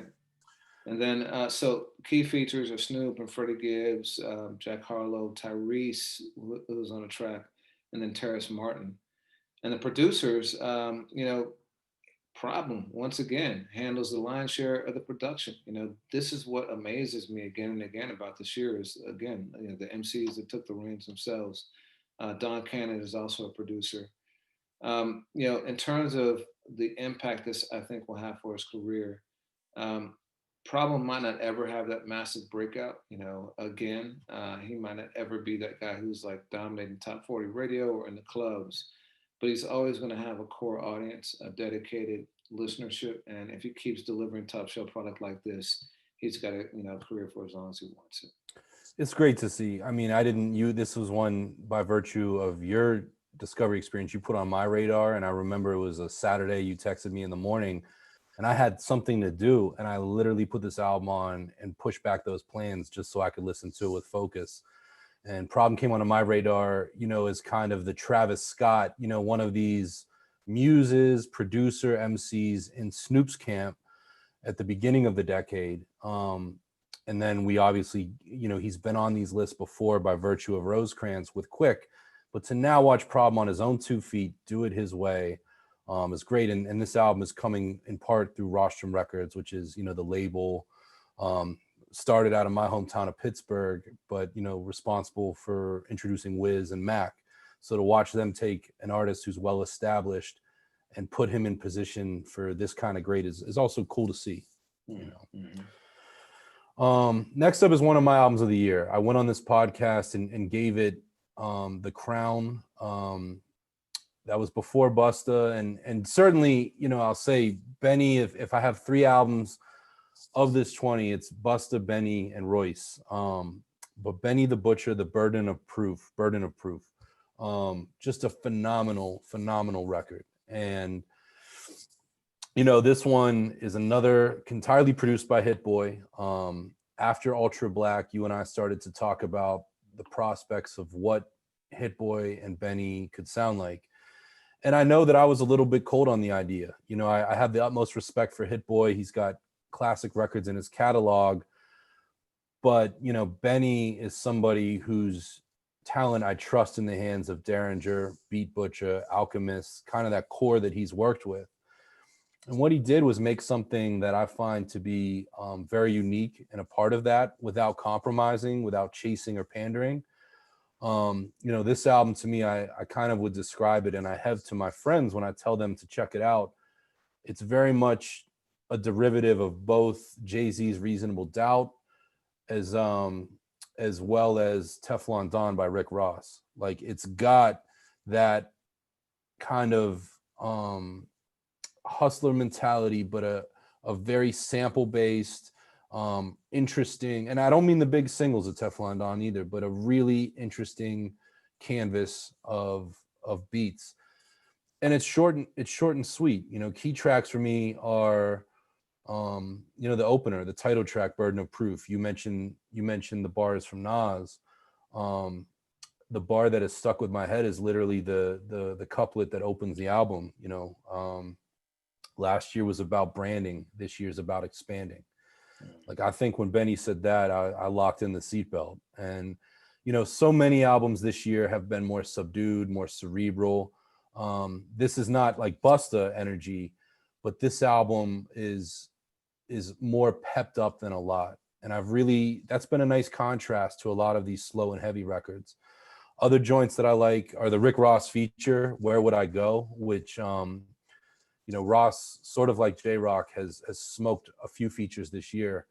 That one, I mean, these guys sound great together. And I'm sure there's pockets of Benny fans that might shun or poo-poo that idea, but I think he's proving how he can kind of get in where he fits in with anyone. The same way, throughout the late 90s, early 2000s, we saw that with Jay. We see that with E40. You see that at times with Raekwon. So shout out to that. And, you put it on the playlist. And again, I admit my flaws. I was cooled on the track at first, but it's come full circle to me.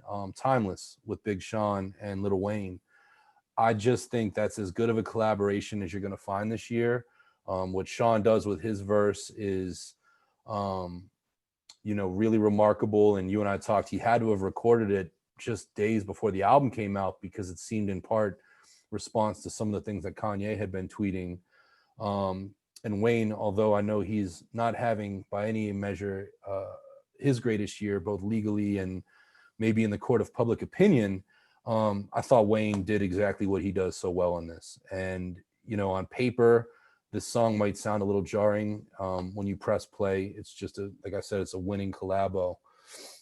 So I was beyond impressed. It's a really, really tight joint, and to watch an MC in his mid-30s continue to climb and escalate and develop his career is just super refreshing. And I think this is Hit Boy's best batch of beats this year. I think it sounds more exciting than the Nas album. That's not to discredit it, but when Hit Boy's mentioned in the producer of the year conversations, I think this is the one to go by.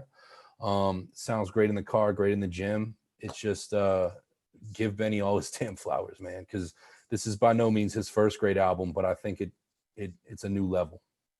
Yeah, a lot of people that weekend that this dropped were calling this the album of the year, and so I definitely don't short you for making that claim at the time. It is a phenomenal piece for Benny. The Plugs I Met was one of my favorite projects, I think, last year.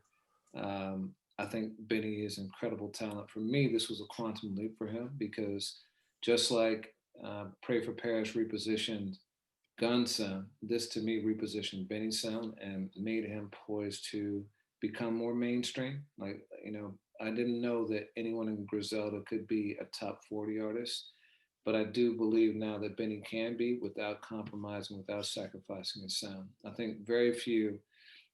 I remember listening to Wiz Khalifa, who I loved during the Cushion OJ days and his mixtape days, and Black and Yellow was pretty jarring to me. Mm-hmm. Well, you're not a Steeler fan either, Yeah. But beyond that, it was jarring, as was the Big Sean stuff too, because Yeah. Big Sean's mixtapes like my worst or whatever it is, like the song with Chris Brown was very pop, very Mm-hmm. top 40.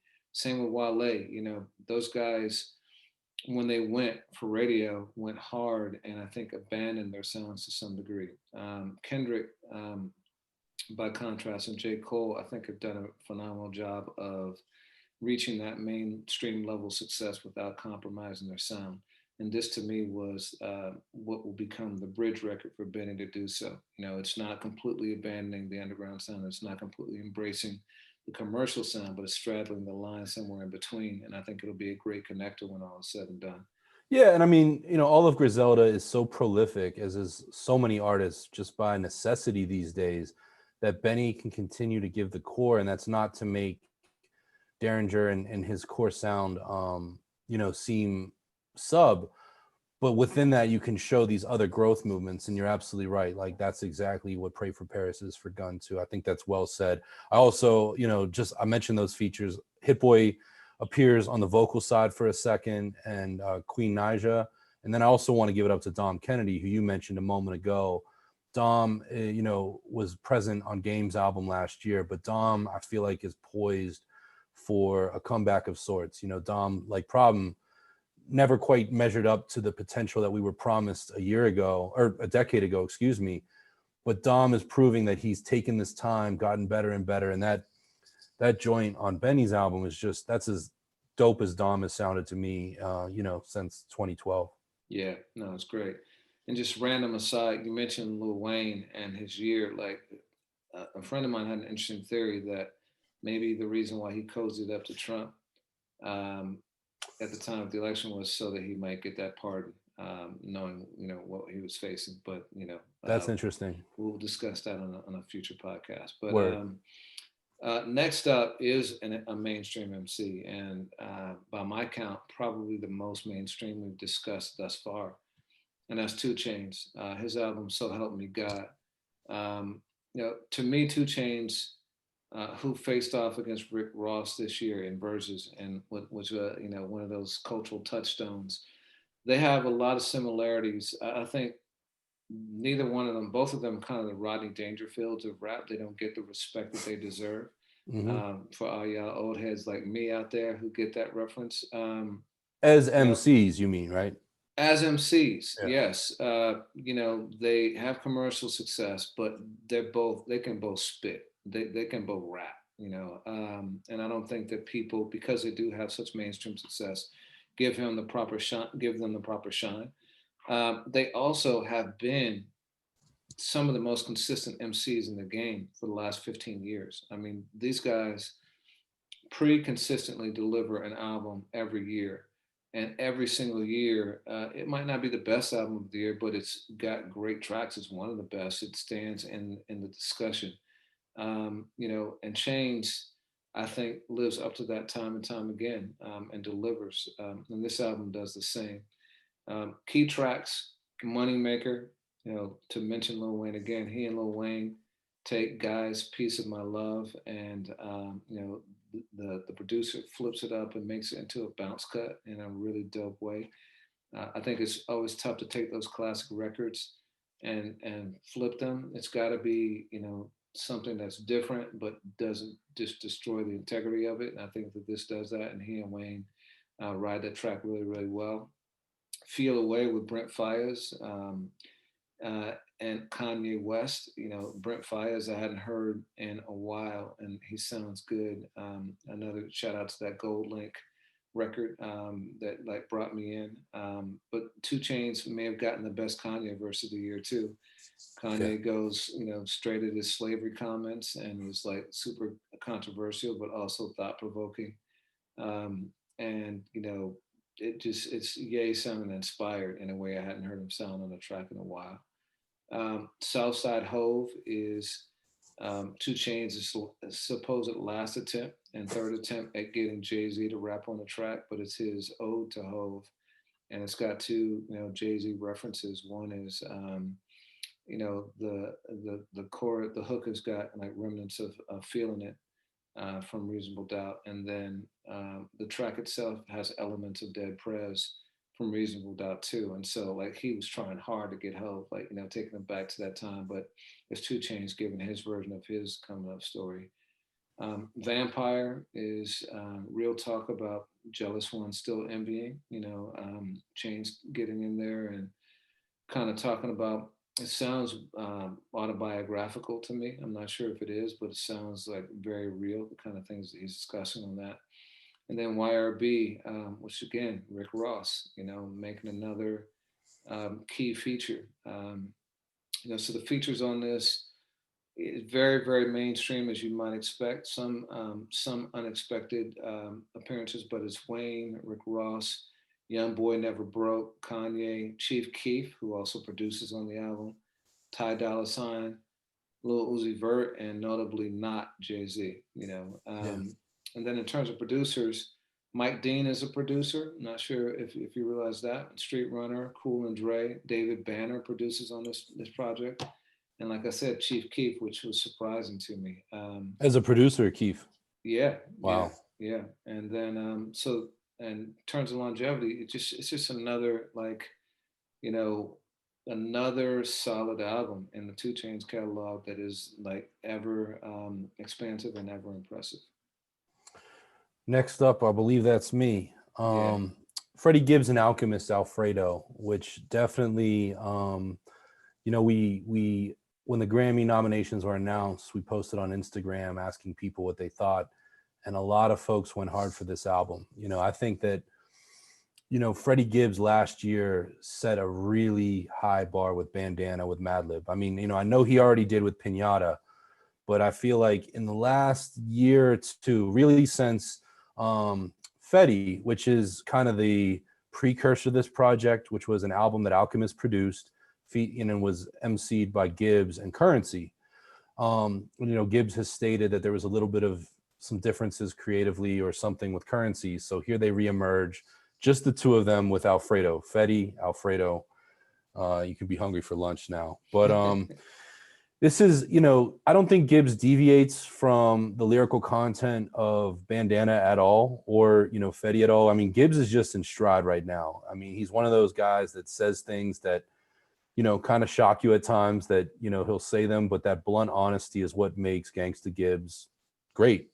So that carries right into this. And Alchemist has had this really prolific year, which, in addition to all of his placements on these great albums that we're talking about, put out a short album with Conway early in the year, and then a joint that we're going to talk about in a second with Boldy James.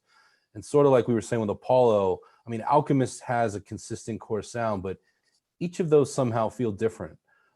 He made Gibbs sound great. It's a totally different step from Madlib, while still being a little bit smoked out, quite dusty, that feel.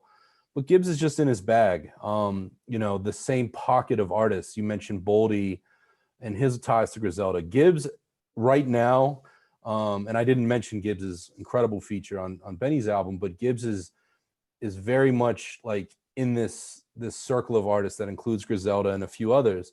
So you've got Conway, you've got Benny, you've got Rick Ross on the album, and you've got Tyler. And the key joints are Babies and Fools, the Conway collabo, Skinny Suge, which is one of Gibbs's many aliases for himself, and the Benny collabo, Frank Lucas.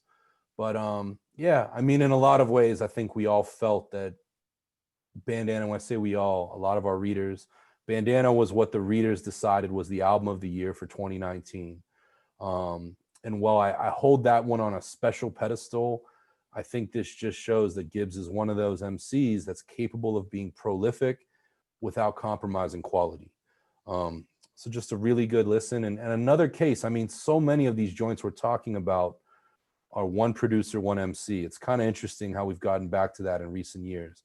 But man, I mean, I will be highly entertained if these guys, who are both as funny as they are talented, go to the Grammy podium together, in January or February, whenever it is. But it's definitely Yeah. on my list. Wouldn't that be crazy? Once again, Alchemist, right? He just had such an amazing year.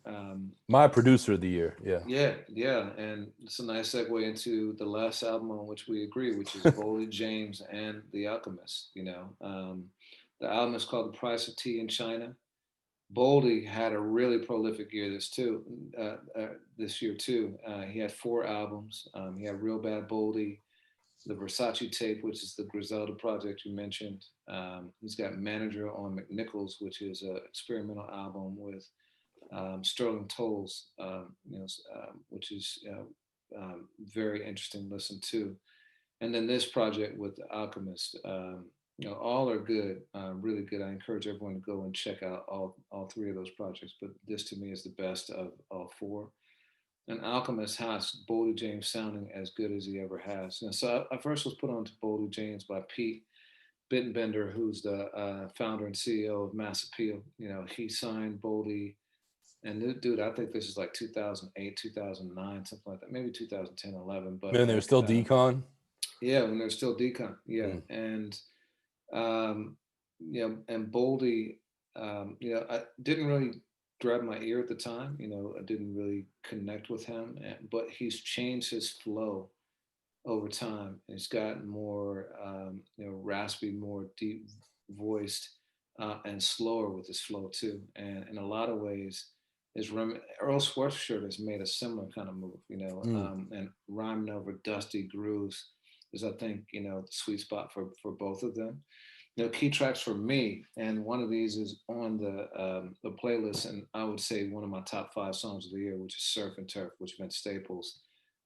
That song just like is so rugged, and his flow is so cold. And then "Scrape the Bowl," song with Benny. This one I hadn't even put on the playlist, because I was worried. I think I'd put 3 or something songs on there, and I don't like to overload with one particular artist. But you sent it as your song of the day not too long ago, and I was like, yo, like I forgotten about that. But Sinister. it's Yeah. devastating in its minimalism, and that's exactly the term I had to describe, which is sinister Mm. soul, which is classic Alchemist. And Benny and Boldy, I think, should make an album together. So if we were really going to have that Griselda fusion, I think the two of them would be phenomenal with an album together. And then Great October with Evidence, who had a few other key features this year. It's very melancholy and introspective, as is a lot of Alchemist music too, and then Belvedere.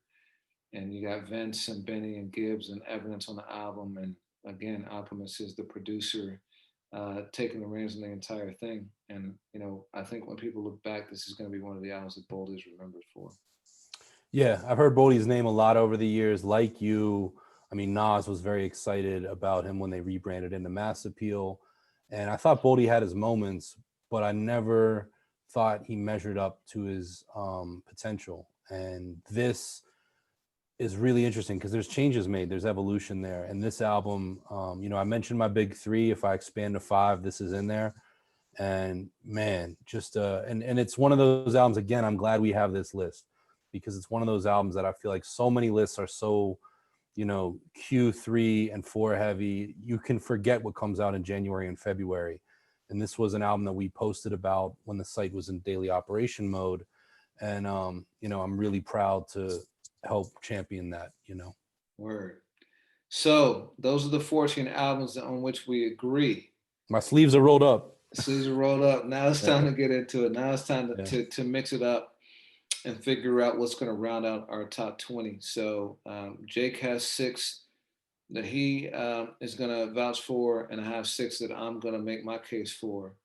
And the first one, I think, is going to be really surprising to people that I didn't have it on my initial list. Yeah. So why don't you kick that off?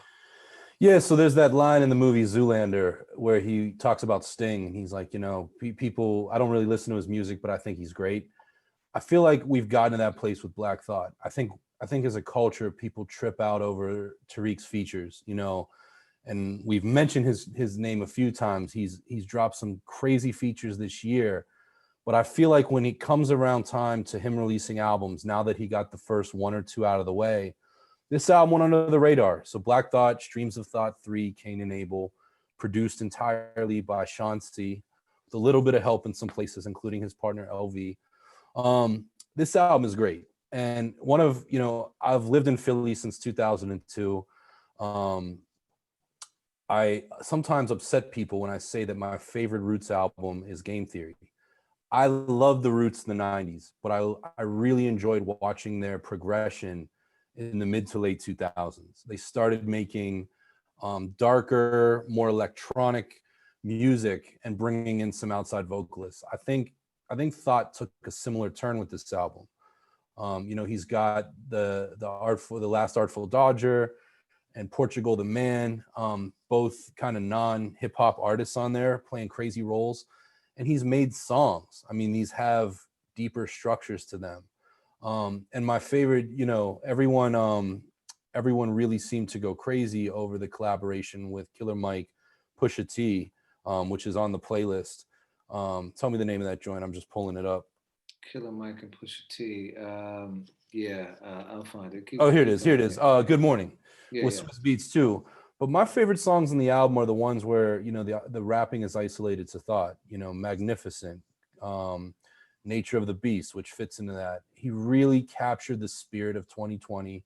And even though there's choruses and melodies, you still look at the rhyme schemes there, and it's Thought doing exactly what he has done for damn near 30 years. I just feel like this is a sleeper album, and we love to talk about, Thought being one of the GOATs, but I feel like his solo art sometimes gets dusted under the rug. And this dropped the same week as T.I., the same week as Benny, which again, to our point a moment ago, surprised a lot of people. And if you're not being talked about in the week or week after that you drop, I think you can get kind of pushed under the rug.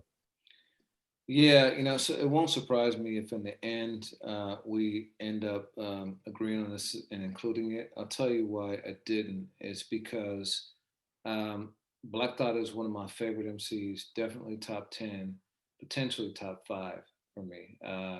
He's just like an MC that I love. But I'm starting to feel like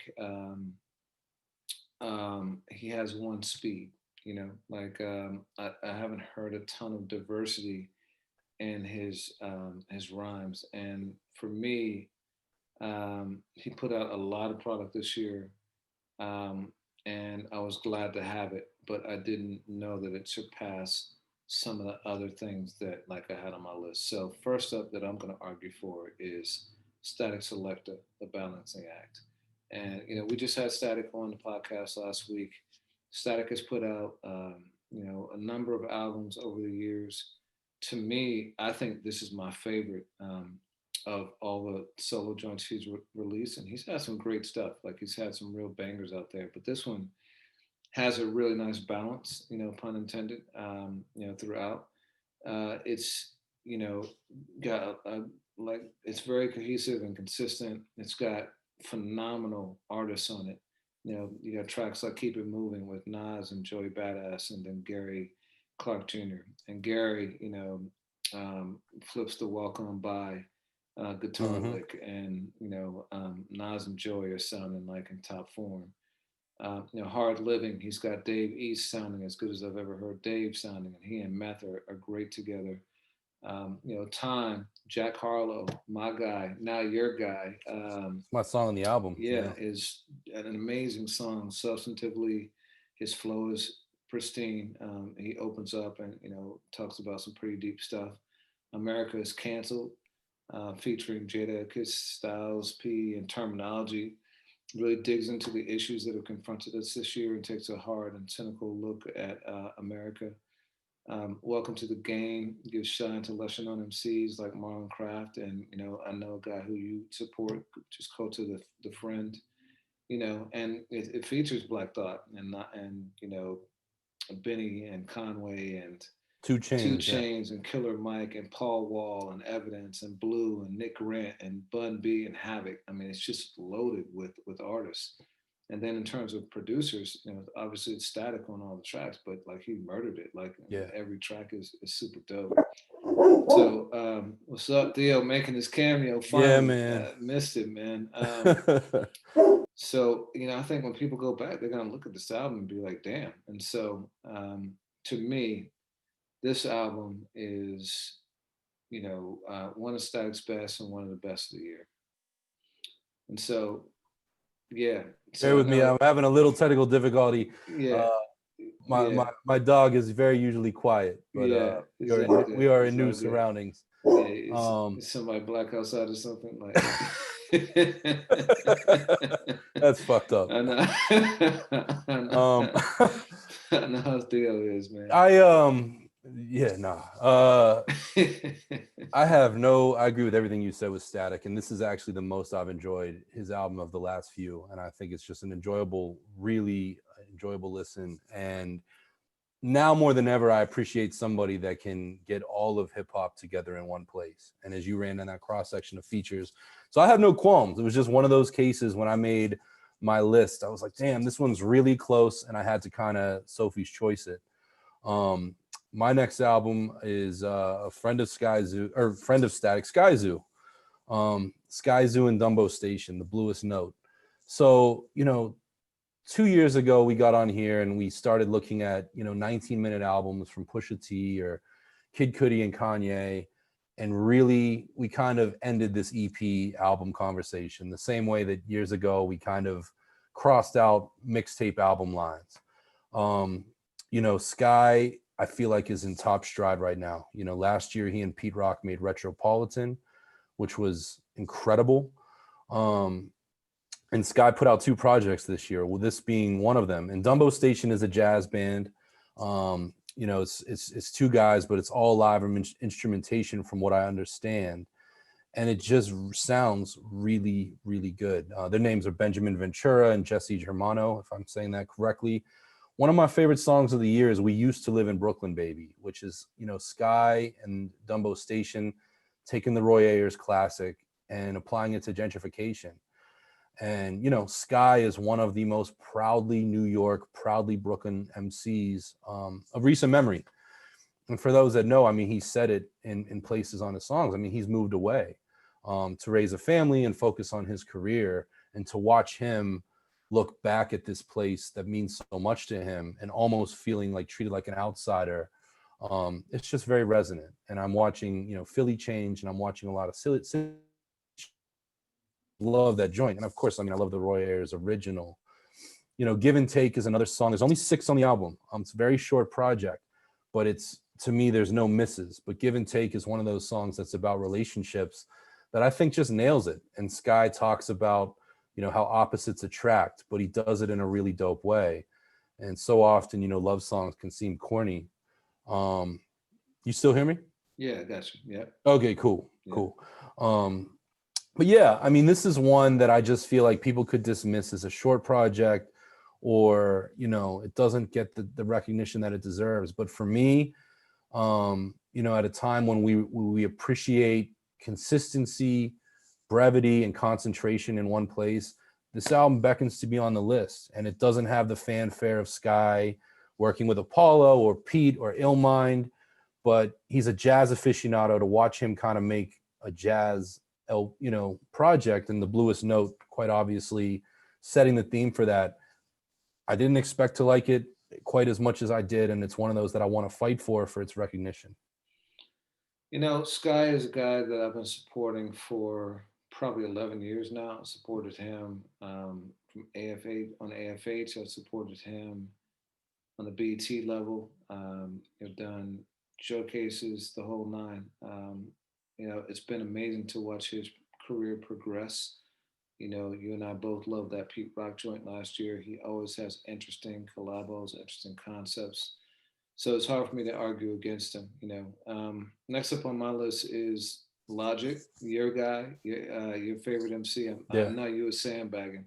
And there's no pressure, which is the name of the album, but also no pressure. But like, I'm gonna put a little pressure on you. So Logic set this up as his last album. I'm very dubious of that. You and I always kind of eye roll whenever MCs say that they're retiring, because, like, first of all, why say it? Like, forever's a mighty long time, to quote Prince. And um, you know, it wouldn't surprise me for him to come back, sooner rather than later.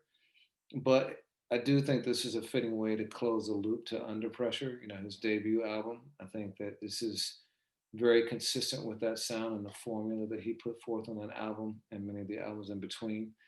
If you're a Logic fan, post mixtapes, because like some of the other artists we've mentioned, I think his sound has evolved over time and it's different than his mixtape sound. But if you are a fan of Logic from that post mixtape era, I think this is that formula that it doesn't stray far from that formula. It's a good formula. The beats are dope and his flow is consistent.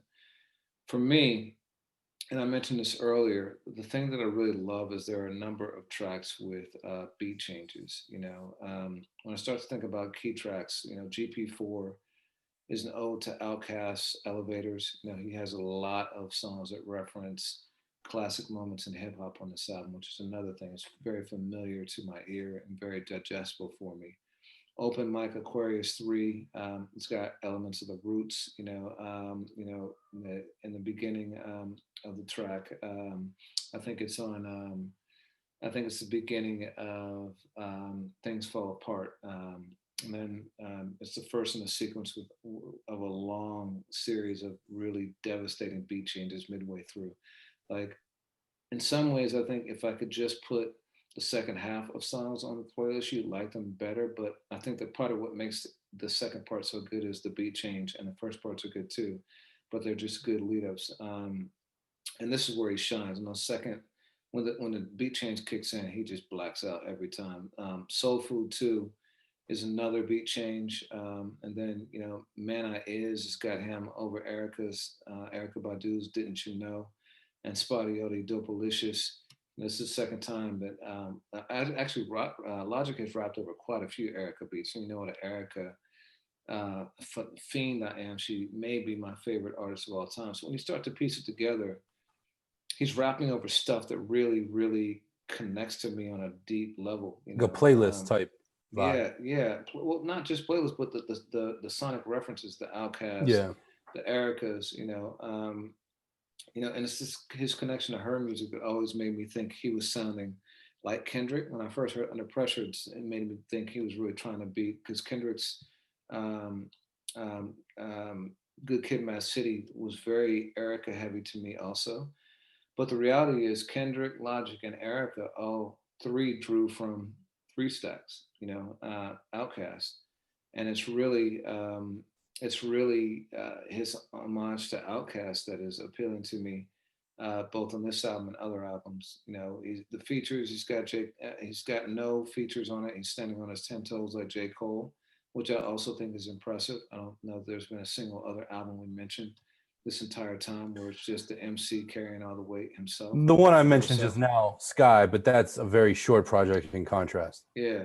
So I think that's notable too, And so yeah, man, this and Logic does a lot of the production on this too. I don't know if you know this, but Logic is a dope producer, and yeah, I tease you, and if there's one artist that I've been critical of on this podcast more than others, it's been Logic, and I say that when I was the editor in chief of Hip Hop DX, we put Logic on in 2011 or 2012. Long before No ID and Def Jam and all of that. I was a fan of his movement, and I think he can absolutely rap his ass off at a high level. I don't know, I get personally frustrated with Logic because I think he's a bit of a chameleon. I think he chases what other artists do a lot, which, he certainly isn't the only MC in hip hop to do that, but it turns a little bit rap fantasy camp. And when I listened to this album, you heard Homage, I heard, let me tap into that, and to me, Elevators is a kind of a sacred place. And there's a difference. And, on one hand, you've got Busta Rhymes that does it with the BBD, the Belle Biv DeVoe joint, in the past the Cavassier, but in other places like Logic, he's just done this a bit much, and he's lost a lot of my personal admiration. And I mentioned this in some episodes back, when you go and make a record that takes over the world about the suicide hotline, and then you make a punchline a year later about stop the 1-800, and then the punchlines kill yourself. I'm just like, you're playing all sides, man. You're pandering to Good Morning America, and then you're turning around and trying to be a punchline guy again. I think it's a well-made album. In my list of 20, it's not enjoyable for me. It's just not there. And I don't know that I'm getting much growth from Logic, even down to what you said, to kind of bookend with his major label debut and a promised retirement.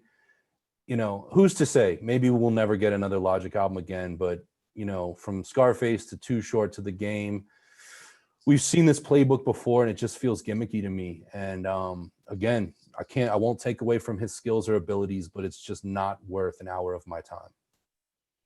All right, tell me how you really feel.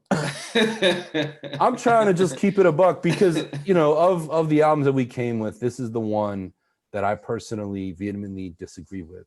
And I say that to say this, 3 years ago, you, if I'm not mistaken, it might have been Amanda, but I believe it was you, Reggie, brought it to the table, his album, Everybody, which I came around and I was like, damn, this is great. And that was the one that included some of those accolades that he got. And that was a very feature heavy album, to the hidden track with J. Cole. I thought that was really rich and interesting. This one, I've listened to a handful of times, just not the same stick to your ribs takeaway. Gotcha. All right, let's keep it moving. Yeah, D Smoke, Black Habits. I've seen some folks push back with this being nominated for the best rap album at the Grammys. To me, this album really jumped out at me. I did not watch the Netflix show. I only knew D Smoke as a guy who occasionally appeared alongside his brother Sir. And I knew you had showed me a freestyle that we posted on the site where he split, if I'm not mistaken, like other artists have done, Wyclef, etc., flips between Spanish and English, but a very nimble, skillful MC. So to watch that transfer into a long form album, I really, really liked it. And there were songs that I played a lot through this year. Top of the Morning, Closer to God, which is his collaboration with Sir, and Fly with Devion Harris. And Smoke showed to me that he can make songs. I mean, these are songs with choruses and guests. You've got Jill Scott on the album. You've got, like I said, Sir, Ari Lennox. You've also got Snoop on there. It's a really full-fledged dynamic listen. And, I've heard folks accuse D Smoke of being a plant. I don't necessarily support that. I know obviously his brother is Sir, who gets some recognition. I know Netflix helps. But this album, I think, just went criminally under the radar. And it's one that I've been a big believer in. He's got a lot of producers on here. In the interest of time, I won't go through all of them. But Battle Cat, OG from the West Coast, is one of them. Mike and Keys, who have been instrumental in a lot of the new West Coast, are there. And Mars, who folks know from stuff with Game, and you've got DK the Punisher. But this album, I've told countless people about it. I think as we talk about albums and long form projects, this deserves recognition. You might feel differently. Yeah, man, I've been waiting for this one. First of all, I stand corrected because I've said that you are a dude who doesn't like R&B, but listening to this album, you love you some R&B because this is an R&B album, dog. Like this is the most R&B album on any of our lists of this entire year. Like there's a lot of singing, there's R&B beats. Like it is R, not even soul. I mean R&B. Like so, it's perplexing me that you like it as much as you do, given how R&B intensive it is. So I stand corrected. You love you some R&B, but beyond that, another question I have for you was, had you watched the Netflix show Rhythm and Flow? Yeah. Because I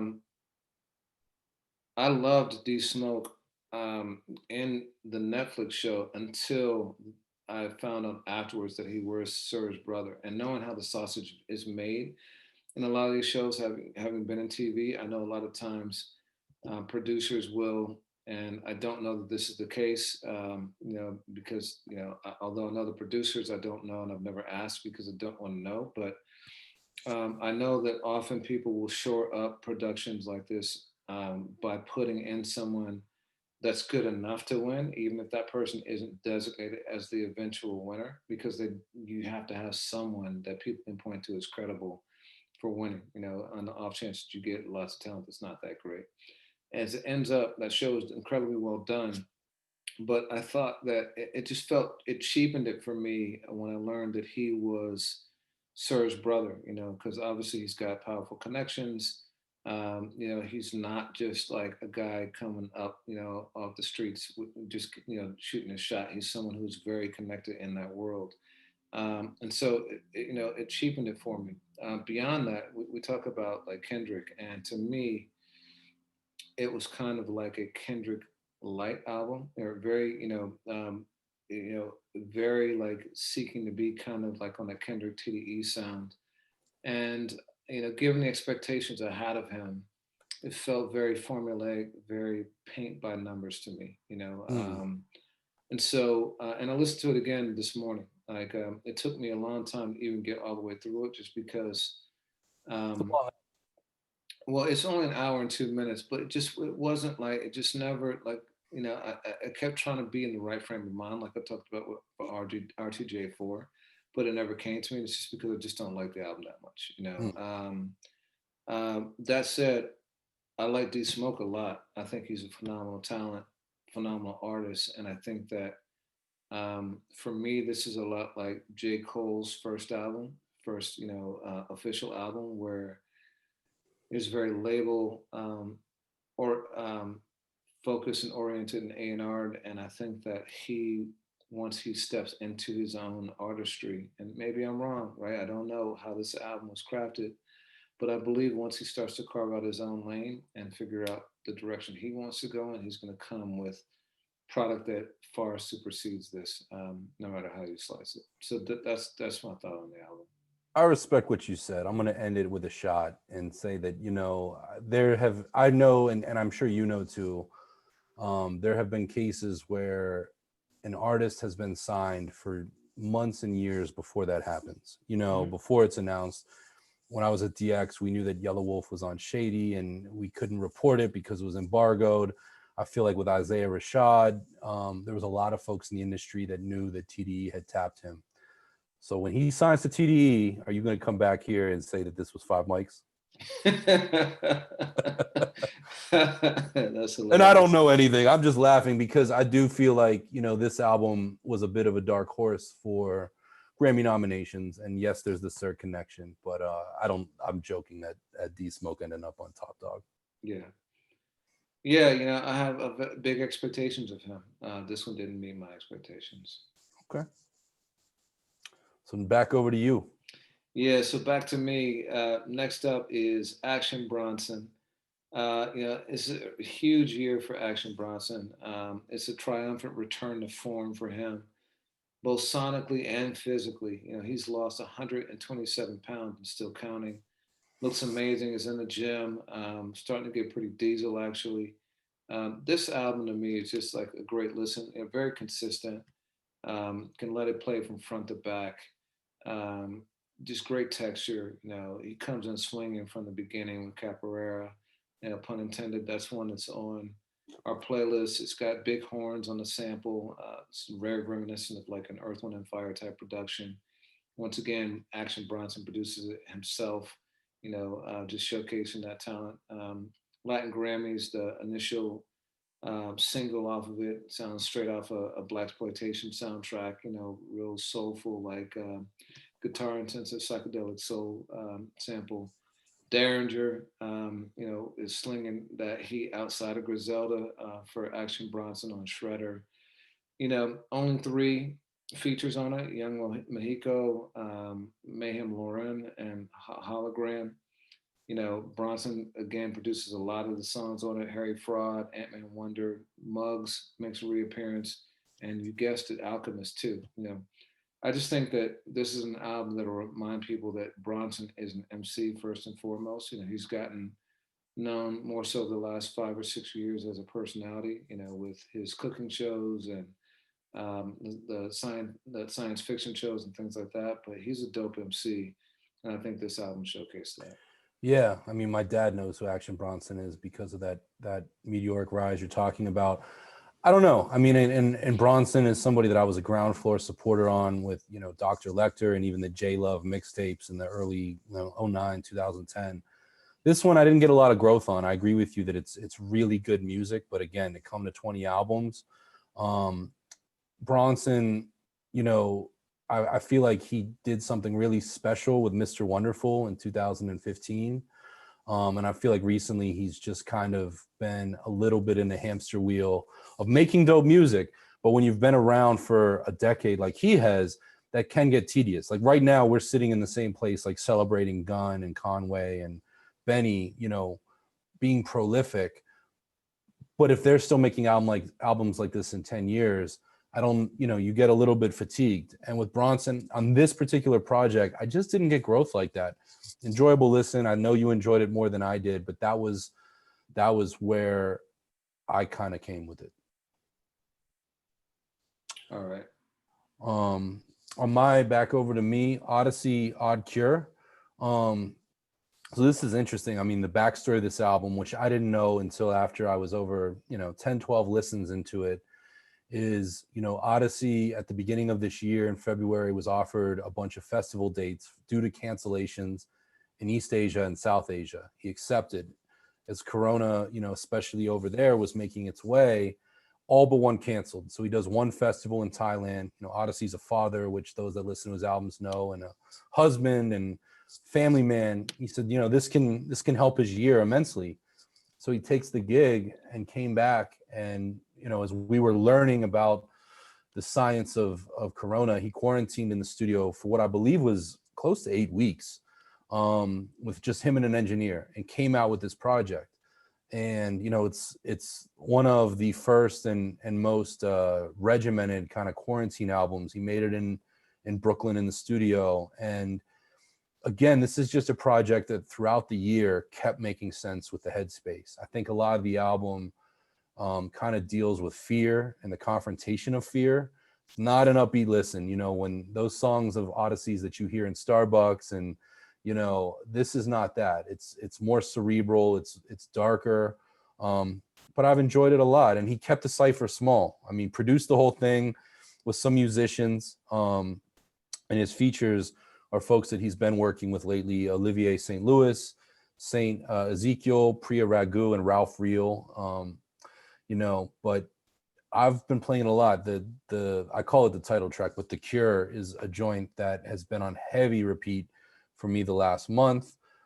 Shoot Your Shot and No Skips. Odyssey, just really over the last 5 years. I mean, and let's not forget, this is an artist that's been around close to 20 years. Came up under DJ Jazzy Jeff on the Magnificent, if I'm not mistaken, might have been the Magnificent 2. But has been just putting in work. But as an artist on his own 2 feet, his last 2 albums have just been incredible. And now to have this, I just really, really, really dug this album. And it was one that people seemed to like, but I didn't see get a lot of recognition at the year end. So, I mean, it made my list. I know you've had a chance to check it out. What are your thoughts? Yeah, so I love Odyssey, one of my favorite artists of the last decade. His album, The Iceberg, was probably my second favorite album of 2017, next to Damn. And what a statement that is. Same. I'm gonna pick up on your theme of growth, right? You've been talking a lot about growth. You talked about it with Logic. You talked about it with Action Bronson. For me, when I think about The Good Fight and The Iceberg, I think about two amazing albums, like borderline classic. There's very little skippable material between the two of those albums combined. With this one, I didn't hear the growth. It felt very much kind of more of the same to me in terms of his formula. And yes, it was personal and introspective. Those other two albums were too, and I thought they talked about more interesting themes. I found the skits to be a little bit paint by numbers as well. The phone calls. Yeah, and so I had a high expectation for this. The beats and the rhymes weren't um, as great to me as they were on the other two projects, and so maybe this is partly managing expectations, but it just didn't hit me the way those other two albums did, and as much as some of the other things did. So that was my take on that album. That's a really fair assessment, and I'll acknowledge that too. Yeah. So next up for me is Childish Gambino. If you want to get your R&B counterpunch in, Yeah. touche. But the album is 3/15/20. Coincides with the date it was released. It was a surprise album by Gambino. Came just 2 days after J-Elec and Jay-Z. So in the height of lockdown, everyone is stunned at this point. And so again, it was a welcome kind of distraction from everything that was going on in a very confusing and scary world for a lot of people. It was a funky, upbeat album. You know, I call this album kind of like his tribute to Prince.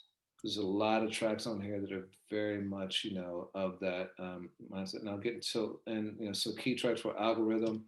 It's got that John A hook to it. Hey Mr. DJ. Sonically, production wise, it sounds very mid 2000s Timberland.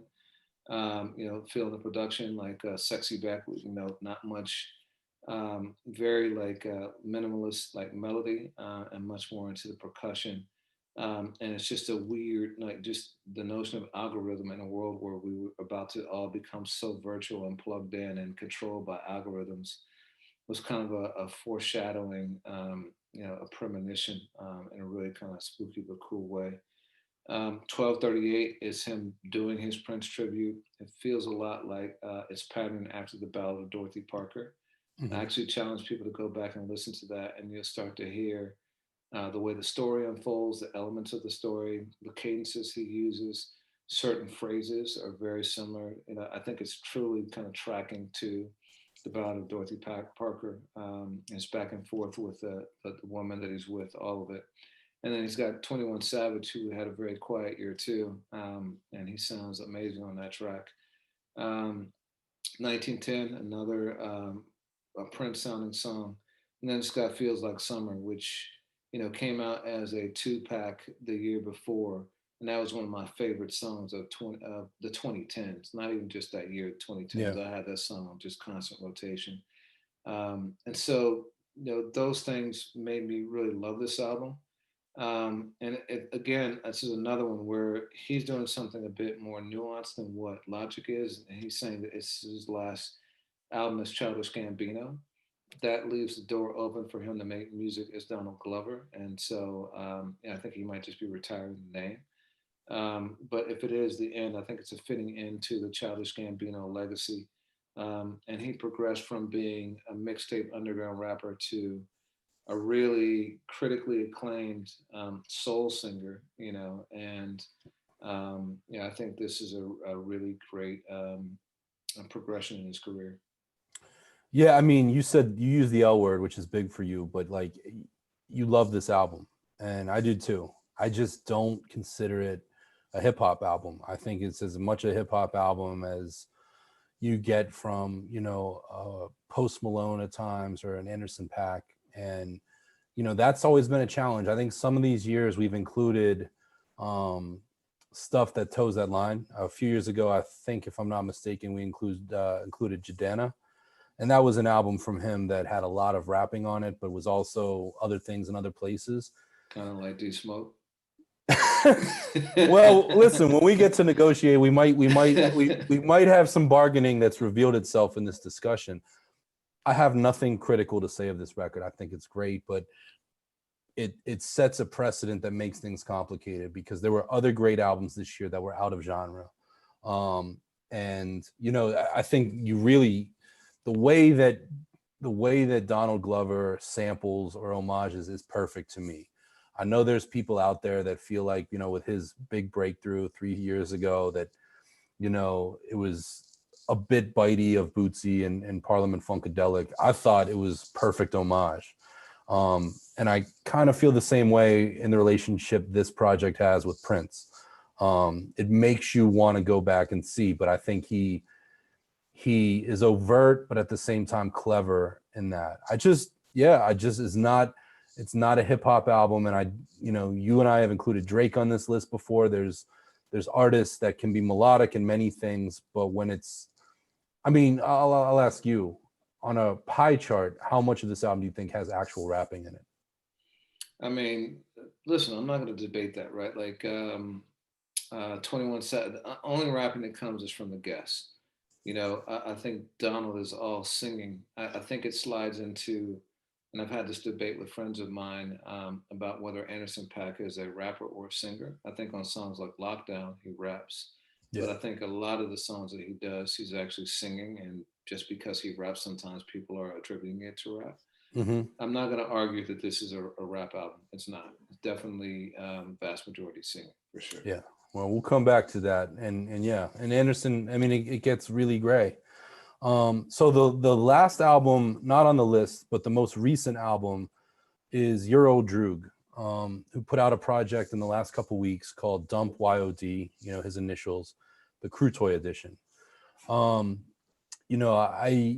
I think Droog is a really interesting artist that stepped into an amazing space over the last 2 years. There's people that are still hung up from the mid 2010s when there was, and AFH was part of this, questioning the possibility or likelihood that he was really Nas. We're long past that. And Drew gave us 3 albums last year, 2 of which were very close to making my list. And it was one of those cases where, the staff and it just couldn't make the list. Doesn't mean I love them any less, but it was one of those. So here he comes with this. And to call it a dump is this term that a lot of artists are using when they're just kind of throwing a series of tracks together and putting it out on the streaming platforms.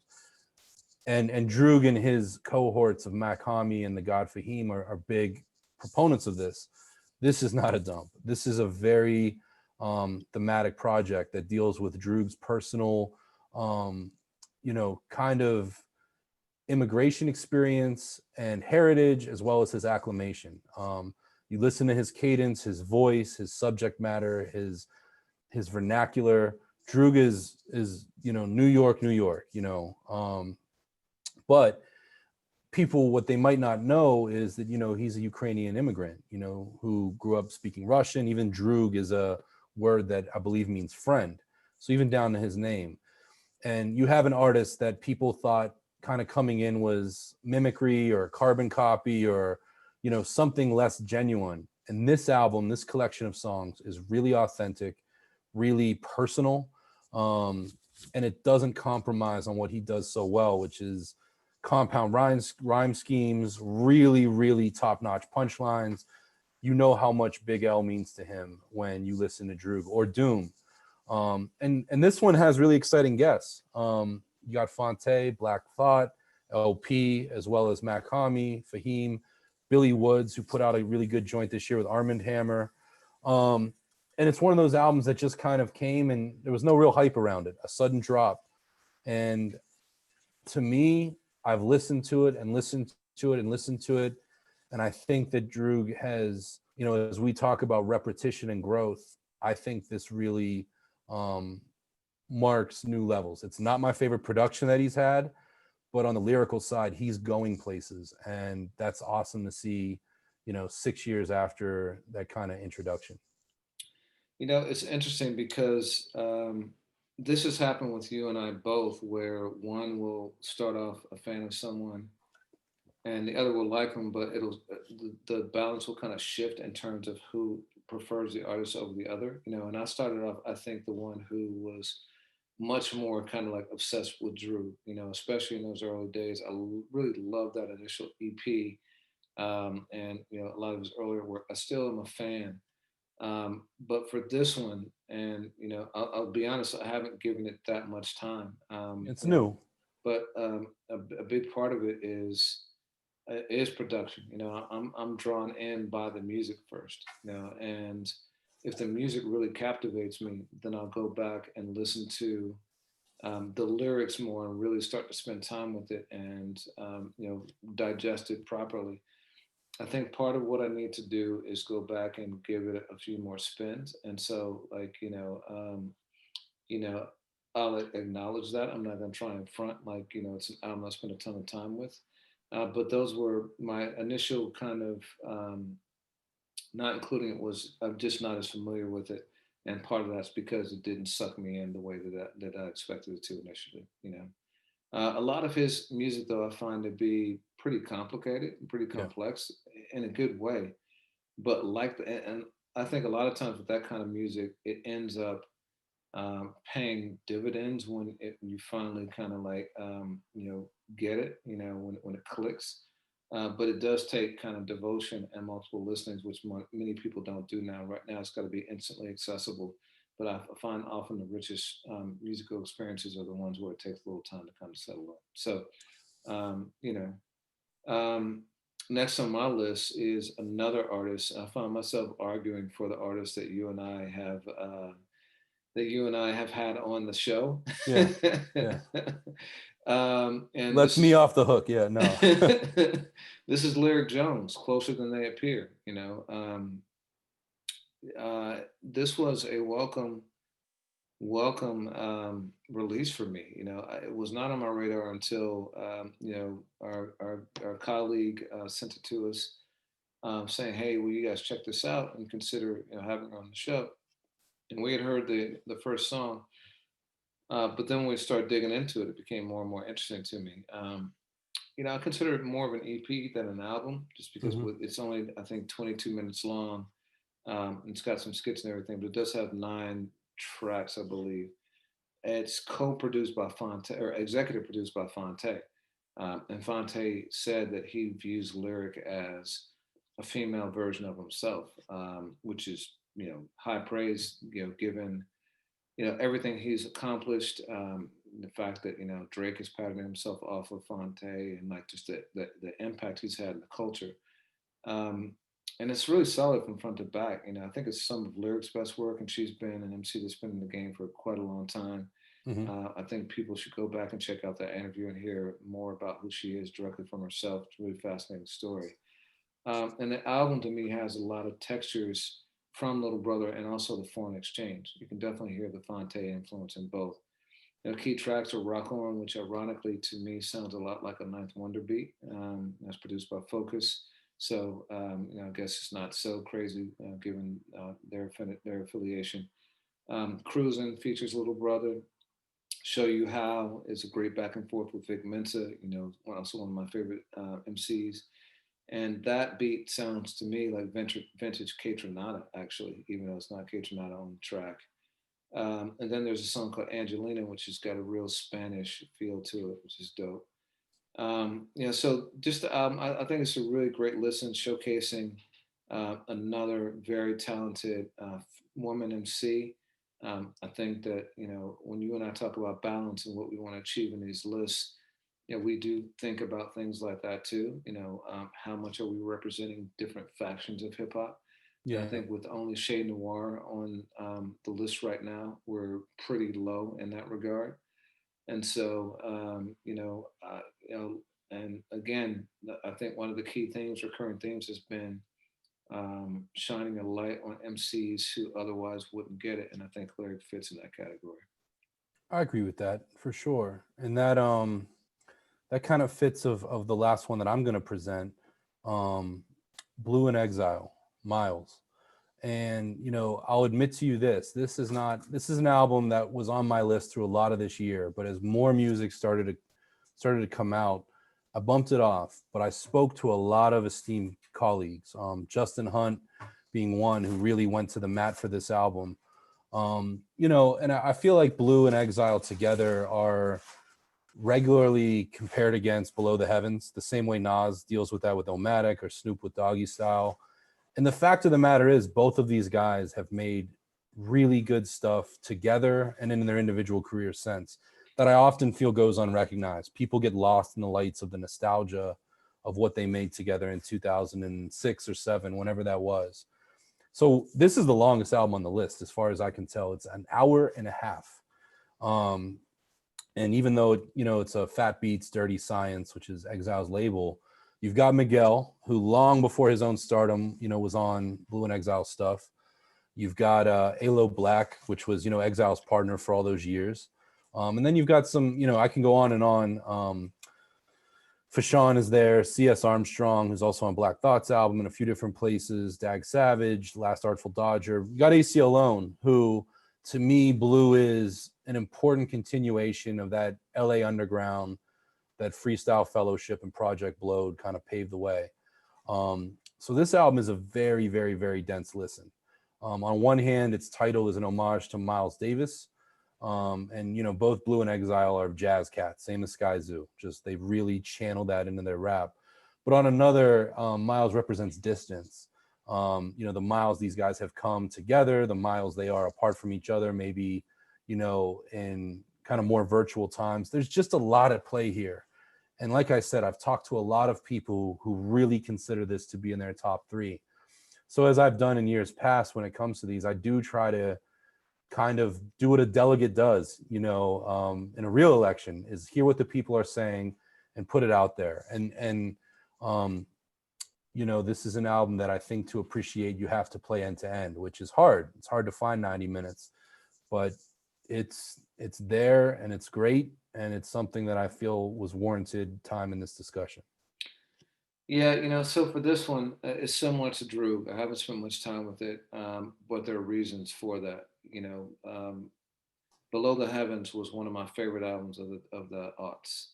It reestablished the underground for me. It reestablished West Coast hip hop. I thought it was a seminal album in starting a new movement for where hip hop was going.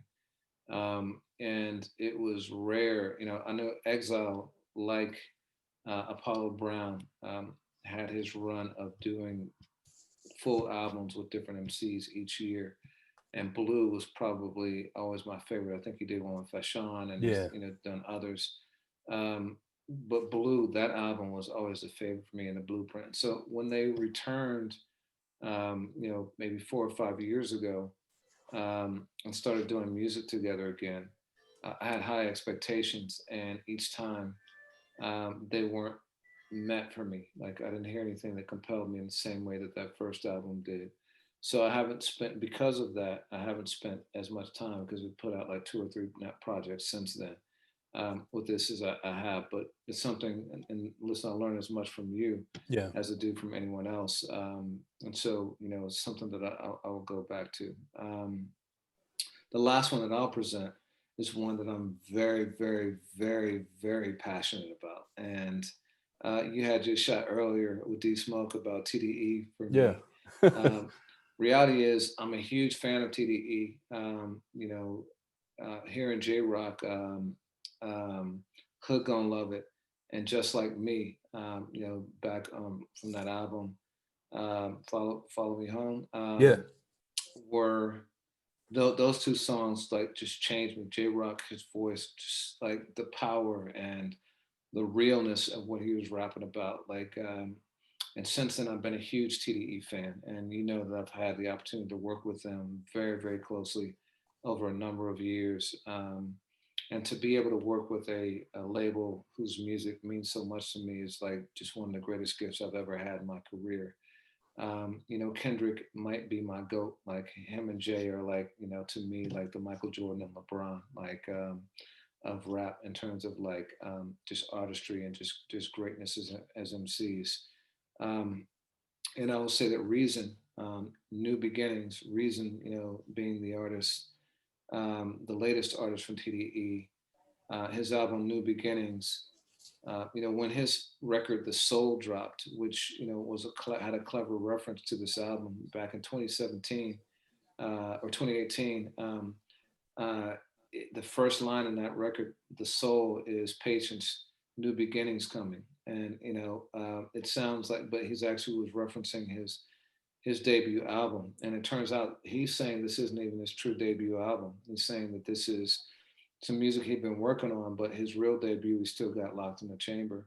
When I heard that record, The Soul, and then went back and listened to his mixtape, The Free album from I think 2016, I became deeply emotional about Reason. Like I became obsessed in a way that I've not been obsessed about music since when I first heard Good Kid, Mad City, and when I first heard Erica Badu's Baduism. Like there are only a few albums in my life that have affected me in the same way, and it's going through a very challenging time in my personal life, and it really helped me get me through, like music does, And so, and then was able to do what I believe is a phenomenal interview with Reason, and I Yeah. think that's on our YouTube page too. But he's just got such incredible punchlines and such sharp insights, and like a Nas, wasn't necessarily doing the things that he's talking about, was very much an observer of these things in his community, and just is able to distill it like a true poet.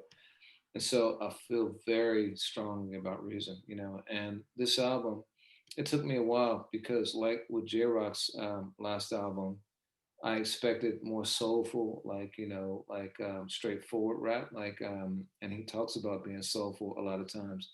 But this one he updated it into a more contemporary sound, and I think this is a progression. It started with TDE with the Black Panther soundtrack, where they updated, and maybe even before with Kendrick's sessions with Mike Will, but they Hmm. started to meld their more conscious, more lyrical sound with a more contemporary, trap heavy type sound, and J Rock continued that with his album.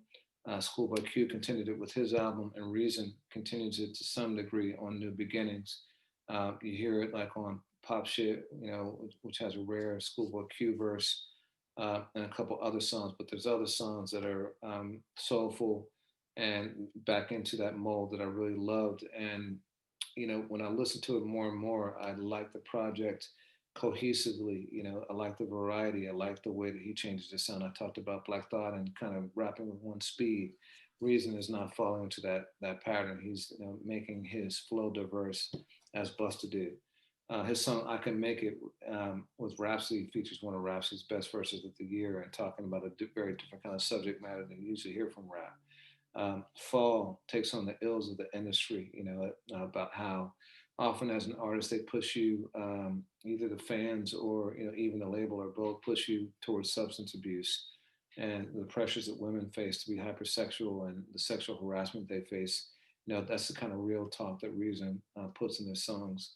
Slow Down is a sequel to his song Better Days, which was from um, his his first official debut album, which is There You Have It, which was really a re-release of a mixtape. But there was a song called Better Days on that and his first album, where he talks about a cousin, and it's actually on his free album too. He talks about a cousin who's going through some things, and this song is the sequel to that. It talks about the fallout that he had with his cousin by including him in a song and not talking to his cousin first, giving him the heads up as to why, the fact that he was going to rap about him and putting his business out there. So it talks about that, the fallout they had, and their eventual reconciliation and other problems that his cousin has. So just having that kind of continuity, you really know this guy is talking about real life things for himself. Pick It Up has got Absol sounding as good as he has, and it's another rare verse from him too. You got Carson's Finest in the house. And then I think the song Windows Cry is as raw and as honest as you'll ever get from That's any my joint. MC, where he's going straight at TDE, and the suspicions he has having Musa, who's Top Dog's son, be his manager, and having Ali, who is a resident engineer, mixing his stuff, and like he's competitive with the other MCs there, and the insecurities he has about his career. Like those kind of things make me extremely passionate about Reason. And when there's some guys I've written really hard for in my career and had a pretty significant hand in helping them advance their careers. Kendrick, Crit, Vic Mensa, Rhapsody, and I use the guys' terms loosely, obviously. And Reason is a person that I would plant that stake for and ride as hard as I possibly could for. So I'm doing that right here. Features on the album: Schoolboy Q, Vince Staples, Absol, Rhapsody, Isaiah Rashad, and JID. Producers, to his credit, mostly newer names. Kyle Banks and AC, the producer, and I don't even know how to say it, but Nabeyan, I believe, Nabeyin, or Nabeyan. But Hmm. um, these are guys that he has said, okay, I'm going to craft my own sound with. And so, Reason, man, like I'll ride hard for Reason on this. Well, that's where it's a great place to close this part of the discussion. I mean, we have 14 we agree on. We have 26 total. And then historically, when we've done that, you opened talking about Reason with the word passion. I'm very passionate about this project. And I don't have, qualms with Reason the way I do others. I thought it was a really good, but it was one of those, that again, for my list of 20, it was close. It was definitely in the conversation, but I ended where I ended. I think that, passion is one of those royal flushes. Like, and obviously we're all passionate about the artists and the albums that we've spent the time to talk about here, but that means something. So how do we, what do you propose for I mean, that's a good point. Like, so typically we always have disagreement with these lists, and in the end, there's a bit of horse trading, Yeah, and a lot of it does have to do with passion. Like, if there's something that you or I really is riding super hard for, yeah, typically the other will respect that and defer, and also understand that, you and I have always been a Venn diagram, and I think that with that we end up representing a very large portion of our audience by giving that give and take instead of it yeah. falling in one court or the other. And obviously, always there's, we do this in consultation with tons and tons of writers who contributed over time. And so that's always a stopgap in case we can't agree. But I propose that we each pick three that like we would like, fall on the sword for, and see if the other can live with that, and if there's something we gotta like, if Okay, we gotta retool, we go from there. So okay. I'll tell you, mine would be Static, Reason, and the third is really really tough. Static, Reason, and I'm gonna go with Lyric as my third. Mm. Damn, I man, I like those three. For me, doing the same. Black Thought. I'm writing this down so we know when we fight where the bloodstains are. Yeah. Um,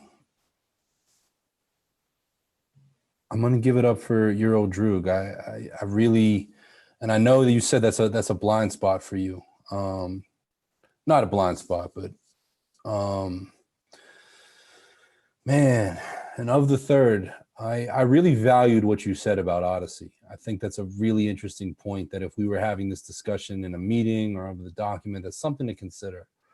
Um, I love the Sky Zoo project. I really do. And selfishly, well, give me 1 second here. Because I want to say D Smoke, but I also know, as critical as I am of Logic, that is probably of my choices the album you're most critical of, D Smoke. Yeah. Yeah. And I factor that, like, and I want to hear you out. And what you're saying isn't that it's not a great album, but that it veers very R&B. And you've heard me out a bit on Gambino with that. So while my inclination is to include D Smoke in this part of the conversation, I'm just on the fence between Blue in Exile and Sky and Dumbo. And to thy own self be true. Blue in Exile, the merits I've gotten from other people. I think it's a great album, but you couldn't keep in my 20. It's short, and Lyric Jones is short. So we're both coming in with albums that are very short, that some people would easily call EPs. But I'm going to close it out with Sky and Dumbo for me. Dumbo Station. All right. So then by my count, we will have added Black Thought, Sky Zoo and Dumbo Station, Euro Droog, Lyric Jones, Reason, right? Yeah. And Static Selector. Yeah. All right. So that's we can agree that's our top 20.